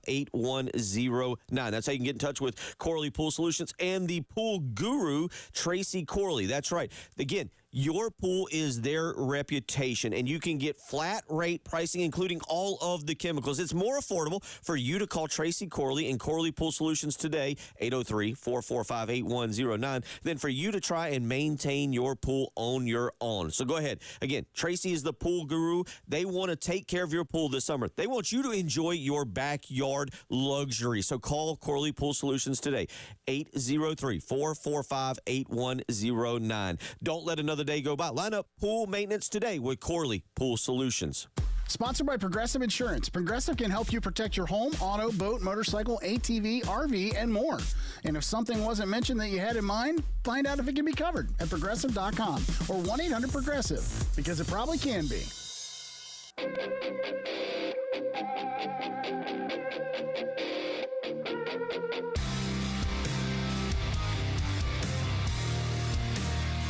It's the Gamecock Central Takeover Hour With Chris Clark, Wes Mitchell, and Tyler Head. on your home of the Gamecocks in Columbia, 107.5 The Game. Also heard on 100.3 The Game in Myrtle Beach. And 100.5 The Game in Florence. Welcome back in. It is the Gamecock Central Takeover Hour presented by Firehouse Subs. Tyler Head, Wes Mitchell, Chris Clark with you here on this Thursday. Again, Stuart Lake going to be joining us in a couple minutes. We'll get back in the baseball conversation, then previewing tonight's matchup against Georgia. But talking a little bit of football now, you guys, obviously Gamecock Central is a division of On3. And one of the biggest voices of On3 is Andy Staples. Has a great podcast. If you don't listen to it, I try and check it out a couple times a week. He did his ceiling and floor for every team in the SEC episode yesterday. Good insight, went through all the teams, and there's a lot to unpack from that. But he was joined by Cody Belair, who is the recruiting guy for On3 nationally. And he's obviously seen a lot of Lenore Sellers that most people may not have seen because he hasn't started any college games before. He put a pretty lofty amount of praise on Lenore Sellers before ever starting his first college game. Let's get cut number 19 here, Dave. Here's Andy Staples and Cody Belair yesterday discussing some potential awards that Lenore Sellers could be in the running for this year. Andy, this might be my hottest take of the season, but I think we're looking at a Lenore Sellers dark horse sort of Heisman caliber. Whoa. We are so high on him at On3, right? Like we believed in the talent, we saw the physical makeup, the athletic ability, the arm talent, the ability to push the ball vertically. Even if they don't have some of the pieces back there, I will say they did bring in Raheem Sanders to carry the load of running back, which is extremely helpful. Absolutely. I think that two-headed monster in that backfield is going to be scary, scary. And I think they know what they have in a guy like Nicholas Harbor, right? If those three guys are the only ones that touch the ball on this offense, I'm okay.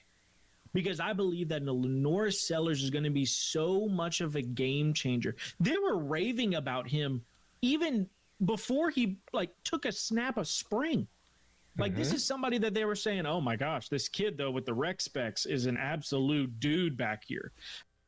Now, we've, held Lenore Sellers in high regard. I don't think any of us have put him quite on that pedestal just yet, but I do think it's interesting that somebody that has no affiliation to South Carolina, has no reason to say that to appease anyone, did go out of his way to say that he thinks Lenore Sellers has that kind of potential going into his first year as a starter. Who at On3 is higher on Lenore's? Cody Belair or our guy Charles Power? And those two work closely together. So they seem to be on the same page with his ranking. They ranked him higher than anybody. I'm still going to say Cody. I haven't heard the words Heisman as a second-year player and Lenore Sellers in the same sentence with Charles, I don't think. Heisman dark horse.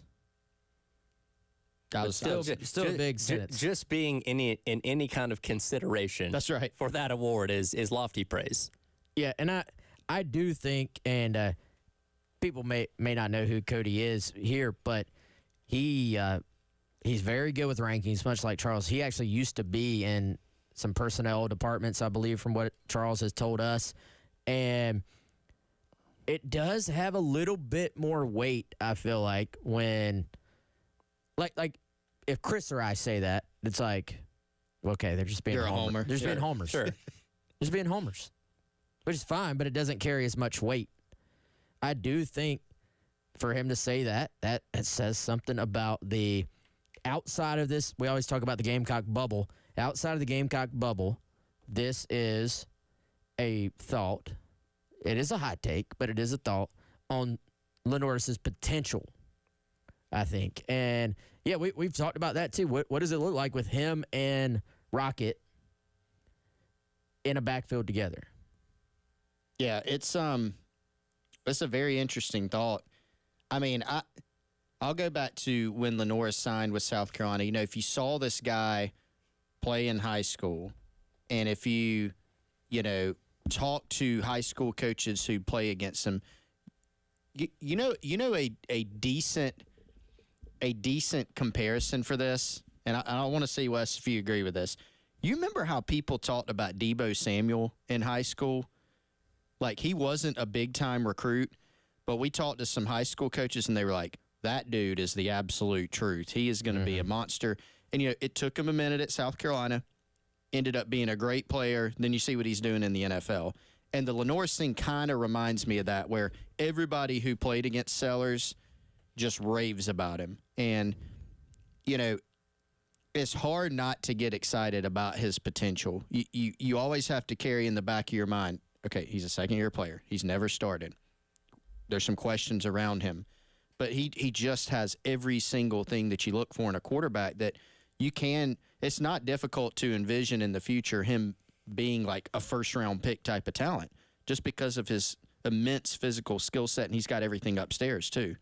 Speaking of that, didn't they make a interesting comparison for Sellers as well? They did. That's what I was going to get to here now. Cut number 18 here, Dave. This is Staples and Bel Air talking about somebody that Sellers reminds them of. I'm very excited for the SEC in the country, really, to see this guy play quarterback, because he is exactly what NFL teams are looking for at the next level. He is literally built to carry the load for this team. And I think this guy is going to have it's going to be a tough act. Don't get me wrong. But I think we're going to see Lenore Sellers put down some gaudy numbers this year. That schedule is hard. It is hard. It is hard. They're at Oklahoma. They get Missouri and Columbia. Well, they would play Missouri and Columbia no matter what. But at their Columbia, Ole Miss comes to Williams-Brice Stadium. LSU comes to Williams-Brice Stadium. They're in Tuscaloosa. They're at Clemson this year. They're at Kentucky. This is a very difficult schedule. But what you're saying, what you're describing, is you are leaning toward that ceiling I suggested. I think so. And I think it's just because teams are not comfortable in defending things they have not seen. And I don't believe Lenore Sellers, honestly, Lenore Sellers' game reminds me a lot of Anthony Richardson. And to that point, 6-6 as a starter in the SEC. Exactly. To that point, do they win a lot of games? Who knows? But is this guy going to be an absolute spectacle to watch for everyone else in the country? 100%. And I think that's an interesting comparison. And again, as Andy mentioned there, Anthony Richardson's record at Florida was not great, but the intangibles, the physical, characteristics of him was everything that NFL execs drooled over, which is why he got drafted so high. Obviously got injured, didn't get to see his full potential in his rookie year. But, Lenore Sellers, in a way, is similar in that regard to his build, to what kind of skill set he brings to the table, and we'll see how it translates on the field. Yeah, Cody has obviously watched way more guys from a scouting perspective than I have, but I think I like the comp. I don't think I love it. I agree. I don't think it's 1-to-1 as far as a comparison, as far as the skill set goes. I think when I think of Anthony Richardson, I think this guy could throw the ball to the moon. But I don't know if it's going to hit the moon or not. And is like a 4-4 guy. Right, Anthony Richardson? Yeah, I think the thing that people will be shocked about with Sellers, if they haven't watched much of him, is just how polished of a passer he is. Like, I look at Sellers being somebody who, at this point in their career, this point in their development, is probably a better natural thrower of the football than Richardson is in terms of accuracy.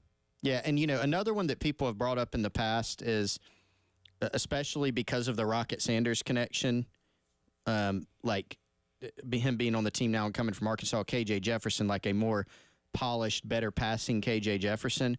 I don't love that one either.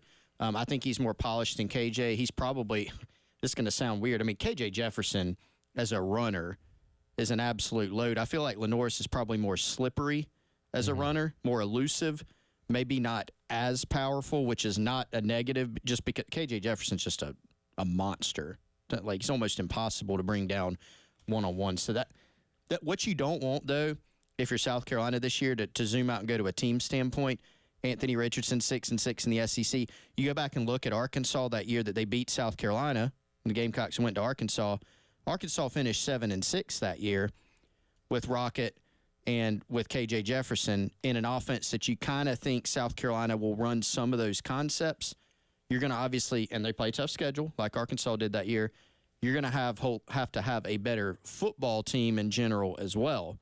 But with Rocket and, Sellers in the backfield, fun to think about what that could look like for sure. Well, we'll see how the Lenore Sellers hype train continues to grow as the offseason goes along. But again, high praise there from the guys at On3 yesterday. A reminder, tomorrow morning, the early game and the Extra Point can be broadcasting live out at Darlington Raceway, getting you set for Throwback Weekend. We'll have another chance for you to win tickets coming up here shortly. Coming up next, going to talk to our guy Stuart Lake, preview some Gamecock baseball ahead of tonight's matchup against Georgia. Next on the Gamecock Central Takeover Hour, presented by Firehouse Subs on the Game. 107.5 The Game. In Columbia. 100.5 The Game. In Florence. 100.3 The Game. In Myrtle Beach. The Game Network. Ever been on this date? You're a good-looking man. Thank you. Very pretty. Real soft, delicate features. They're real feminine. And thought, man, I'd rather be listening to the game right now. Welcome in to the afternoon show. Alongside Elijah Campbell, I'm Jay Phillips. Well, just go to iTunes or Google Play and download the Game app. Sure, you may no longer be with that person anymore, but you'll never be without the game again. Twin Peaks is the best in the game. Here, your favorite drafts are poured at a frosty 29 degrees, and rare barrel-aged whiskeys are served just the way you want them. It's bigger game days and bolder fight nights. I mean, where else can you find a scratch kitchen that always comes in clutch? Every day, from lunch to late night. Only at Twin Peaks, the #1 sports bar. Get wings the way you want them. Try Twin Peaks wings bone-in breaded, naked, smoked and grilled, or boneless in your favorite sauce or rub. Hey, it's Bill Gunner for AAA Heating and Air. Beat the seasons with AAA Heating and Air in the South Carolina Midlands. Need a system upgrade? Get a free replacement estimate today. Worried about cost? Don't be. With their guaranteed financing options, comfort is always within your budget, especially with their new 12 months of no payments or interest in 2024. Plus, enjoy the assurance of a 15-year parts and labor warranty. Ready for an instant quote? Visit their website today and tell them Bill Gunner with 107.5 The Game sent you. AAA Air when you need us. AAA Heating and Air. Clogged, overflowing gutters can cause thousands of dollars in damage to your home's foundation. Canty Foundation can replace your gutters and save you money. Canty installed gutter shutter. Call us today for your free inspection. Canty can fix it. Having a reliable gutter system is essential to protecting your home's interior and exterior. Heavy rain can unleash gallons of water onto your home, and poorly maintained or leaky gutters could lead to roofing, siding, and water damage that is expensive to repair or replace. Online at candygutters.com. Honey, would you take a seat? I have a confession to make. What is it? What's wrong? Well, I was out driving today and I saw some hookers on the side of the road. A bunch of huge, professional, beautiful-looking hookers. So I did what I was supposed to do. I slowed down and I moved over. You slowed down for the hookers? Well, yeah, it's the law. There was a whole fleet of Schroeder's towing trucks assisting with an accident. Wait, what did you think I was talking about? Schroeder's Towing reminds you to slow down and move over for all first responders. Schroeder's Towing, the best and fastest hookers in town. Hey, South Carolina, Scott here with Traditions Fine Jewelers with incredible values if you want to get mom something special for Mother's Day. Like diamond stud earrings starting at just $149. 1 carat total weights just $5.99. We've also got beautiful Circle of Life diamond pendants starting at just $2.99 and 1 carat total weights just $7.99. Does mom need a diamond bracelet? We've got them starting with 1 carat total weights just $3.99. We also have an amazing assortment of gift ideas, including beautiful palmetto pendants and earrings starting at just $39. Plus, the season's hottest category is pearls, and we've got pearl strand box sets featuring a necklace with matching bracelet and earrings for just $199. So whatever your budget is for mom, jewelry, especially diamond jewelry, is forever. Only at Traditions Fine Jewelers, your source for Mother's Day gift values, in Lexington on Sunset and at Sandhills across from the fountain, where the Midlands get engaged. At Lowe's, save big every day when you buy in bulk. Save 10% when you buy 20 or more select self-leveling underlayment. And there's more. Save 10% when you buy 2 or more packs of 360 Trex Universal Hidden Fasteners. Visit us in-store or online for low prices on the materials you need. Because Lowe's knows savings. Lowe's knows pros. Selection varies by location while supplies last. Discount taken at time of purchase. See sales associate for details. What's keeping you from learning the language you've always wanted to speak? Too hard. Takes too long. Not with Babbel. Babbel's interactive lessons, podcasts, games, and more make learning fun. Fun isn't hard. Right. And in 10 minutes a day, Babbel's bite-sized lessons are designed to get you having real conversations in as little as 3 weeks. That's not long. It's not hard. It's perfect. It starts here. Go to Babbel.com to try for free. That's BABBEL.com. Babbel.com.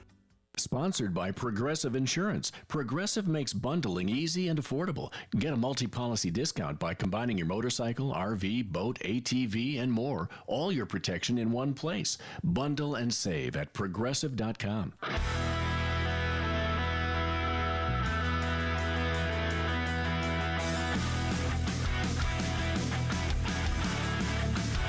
What you're talking about. Sponsored by Love Chevrolet. On your home of the Gamecocks. In Columbia, 107.5 The Game. Also heard on 100.3 The Game in Myrtle Beach. And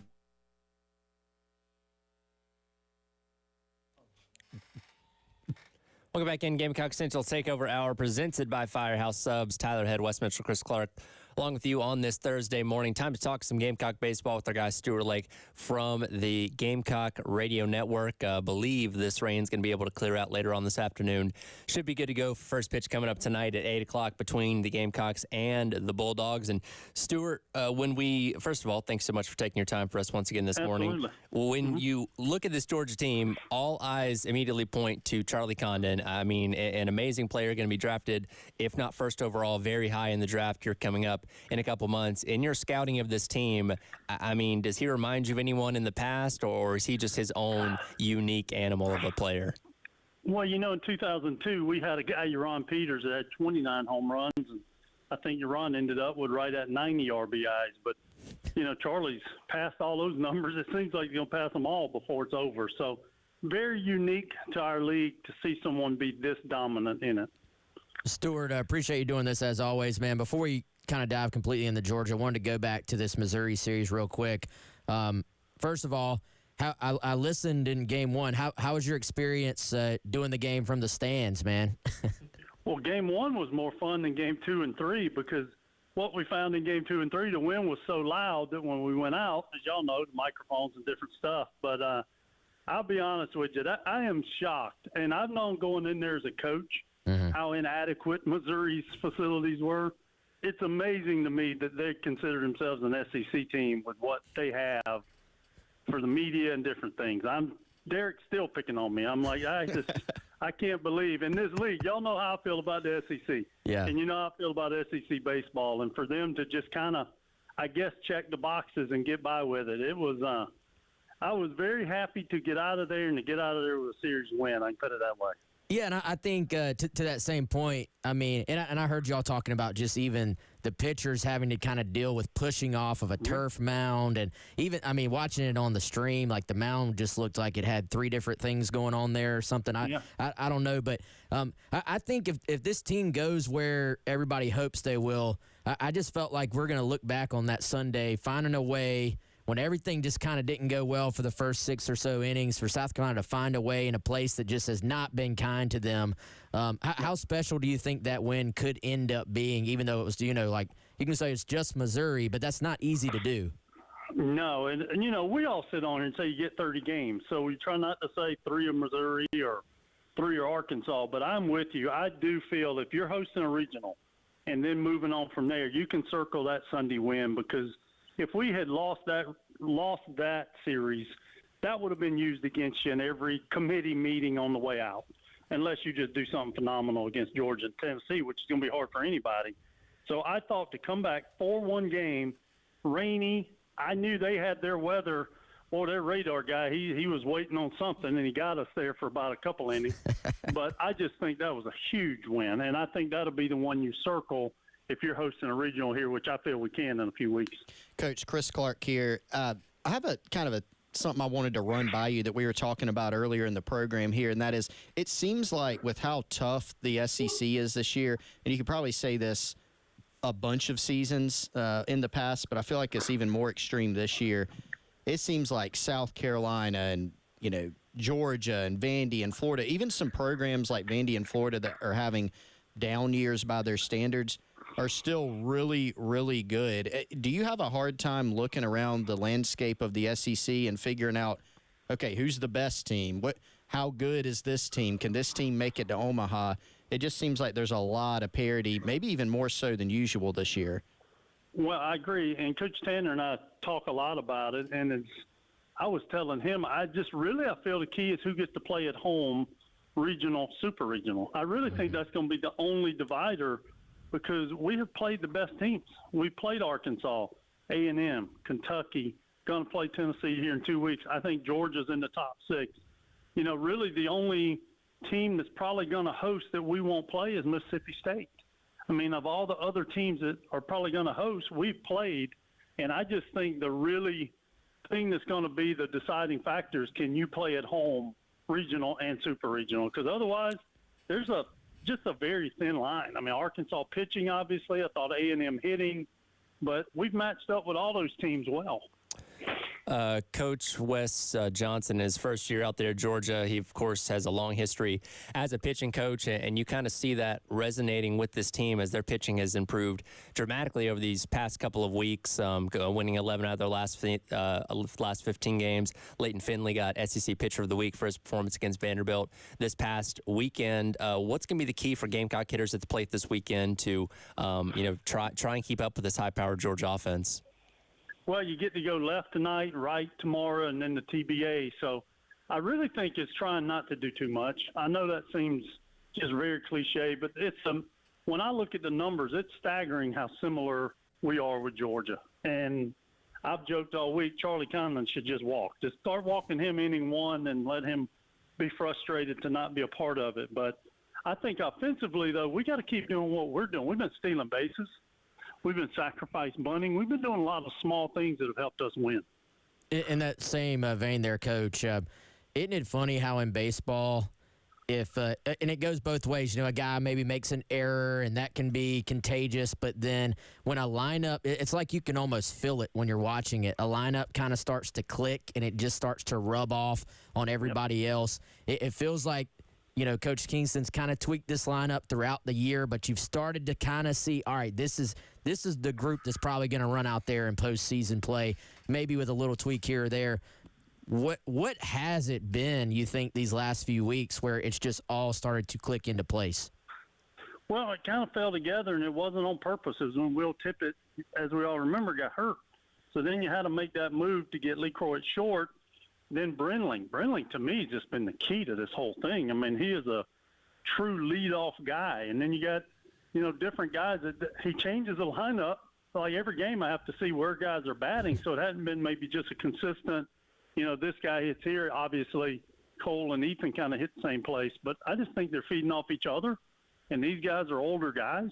And they realize these opportunities don't come along very often. And I see a team that's really, in the last 15 games, by far, the best offensive team we run out on the field all year. Coach, we've talked a little bit over the past couple weeks where some of the environments at Founders Park maybe have not been up to par of the opponents that are coming in. What's your expectation for what the fan base is going to bring to the park over these next couple of days? Well, I'm hoping with this weather. I know you started off saying, and I hope it does clear out, because here's the thing that stinks. Tomorrow night's a TV game too. So if we aren't able to play tonight, we'd have to play early tomorrow to then try to have that 5:30 game stay on schedule, which could be weird. Otherwise, I think the place is going to be awesome. I know I got a bunch of people calling me. I always joke when all my buddies are asking for free tickets. That's usually a big game, so I done kind of tapped out on those. I just hope this weather gets on through and we can have a Founders Park just be the home field advantage that these guys deserve. Yeah, no doubt. Like you said, Coach, two super even teams. When we look back on the end of this thing, what do you think we're talking about as if it's a Gamecock series win? What are we talking about? What's your single biggest key this weekend? Well, I think the biggest thing, and it goes unnoticed because we've been playing good offensively, we're putting zeros up on their arrows a lot. And when our arrows are limited, and it forces our pitchers to not have to get in those tough situations. So I really feel, and if you look at even the fielding percentages, they're almost dead even with Georgia. I think this weekend is going to be the key. Is can we just play good defense? I think we're going to hit for power as much as they're going to hit, and then see if we can take advantage of just making them really score their runs without giving them many walks and errors and those type things. Well, Coach, we're looking forward to it. Hopefully you and Derek will be on the call tonight if this rain can push out, and hopefully if we talk to you next week, we're talking about a series win looking ahead to Tennessee. Hope so. Enjoy, guys. Thank y'all. All right, appreciate it as always. That is Coach Stuart Lake going to be on the call tonight with Derek Scott. In fact, our guy Josh has informed me I actually have a couple of pairs of tickets to give away for tonight's game. Fingers crossed that it does end up getting played tonight. We'll go caller number 3 and 4. 2 pairs of tickets to give away for tonight's game taking on Georgia right now, 803-404-6100. We'll come back, wrap up today's edition of the Gamecock Central Takeover Hour, give you a chance to win some tickets to Darlington as well. That's coming up next here on the Gamecock Central Takeover Hour on the Game.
Welcome back in. It's the Gamecock Central Takeover Hour presented by Firehouse Subs here on the game. We'll get to some transfer portal news here in just a second, but first, got one more pair of tickets.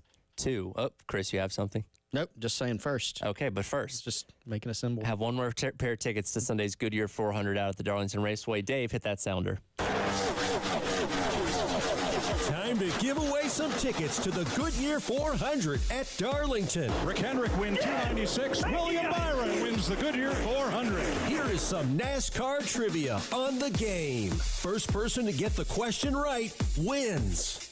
Our first person with the right answer at 803-404-6100 wins that pair of tickets. Darlington is an odd-shaped track, has an egg shape to it. What is the geographical feature around the track that gives it its egg shape? There is something around the track that prevents it from being a perfect oval. What is that? Let us know right now, 803-404-6100. And once we get a winner, I'll see what you guys think that answer might be, because I'm very curious. Do you come up with these questions? I do come up with these questions. Tyler, how excited do you get when you hear that noise of the cars going around the track? Very. Well, while Dave answers those phones, wondering. We did get a little bit of transfer portal news later on yesterday afternoon. Drew Tuazama entering his name into the portal. Obviously came in right before the season started last year from the UAB. Got on the field for a couple games, recorded a few stats, but didn't really do anything too significant. Now seeking opportunity to play elsewhere to wrap up his college career. He is a graduate transfer, which is why he's entering a little bit later on in the process. But this definitely falls in line with those healthy transfers that we talk about a lot. Yeah, very healthy transfer. Beamer said as much yesterday. God, lots of people want to go to the race, it appears. But I thought Beamer was about to say healthy transfer, and I was going to be so happy.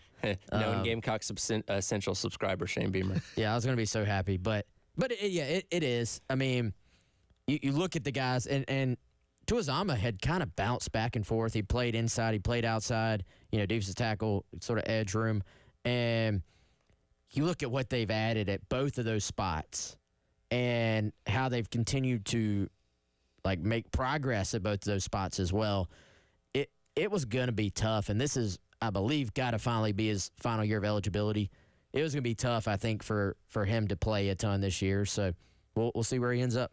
Yeah, that's one of the spots on the roster where, if you're an upperclassman and you're not in the, 2 deep, 3 deep, it makes sense if you want to go play somewhere to move on. And we don't really like speculating before or during the transfer portal window about, okay, here's a guy to watch that might transfer. We typically, if it gets to the stage where we know it's happening, we'll report it.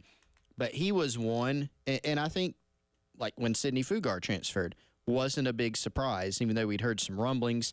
You looked at him, it appeared that he had been passed on the depth chart, probably didn't project to play a lot. With Tuazama, like you said, Wes, had played inside the back half of last season. That's one of the spots where South Carolina is just laden with upperclassmen, seniors, graduates, brought in some other guys even to add to what they had last year. I mean, you bring in DeAndre Jules as a graduate. He's going to play a lot. Monkel Goodwine brought in as a guy who has some collegiate experience at Alabama. And as soon as he got here in spring, I think he's probably done even a little bit more than we expected. And so Tuazama was someone that was kind of, probably going to be buried on the depth chart. So this move, I think, makes a lot of sense. Well, as you mentioned, Sidney Fugar, now Drew Tuazama, and then Keenan Nelson Jr. being the other guy transferring out this spring, as Beamer mentioned before anybody entered their name in, that out of the guys that he knew might be going in, nobody of significance as far as contributions to your starting lineup. So I think, assuming nobody else is going to enter now, that coming away with those 3 guys being the ones that you lose to the spring cycle, you've got to feel pretty good that that's all that you lost through the past couple of weeks. I mean, guys, dare I say it's been a perfect spring portal window for Carolina. Like, you added a couple of receivers, and they've been fishing out there to maybe add an offensive lineman, but I always thought that was going to be a little bit tough to get like a difference-making offensive lineman. We'll see what happens there, but I think if you told South Carolina as a staff or a fan base before the spring window opened, hey, this is what will happen, they all would have signed up for it, I think, instantly, immediately. So this has been good.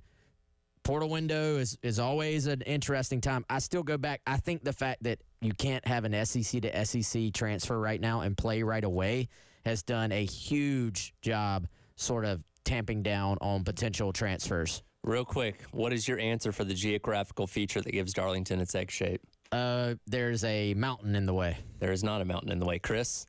Tectonic plate shift. No. Oh, there's a lake. There's a minnow pond outside of turn number 4. So you were close. There we go. The lake That'll was do close. it. Pretty That'll good. do it for today's edition of the Gamecock Central Takeover Hour presented by Firehouse Subs. Halftime show. Myself and Terry Ford up next here on the game.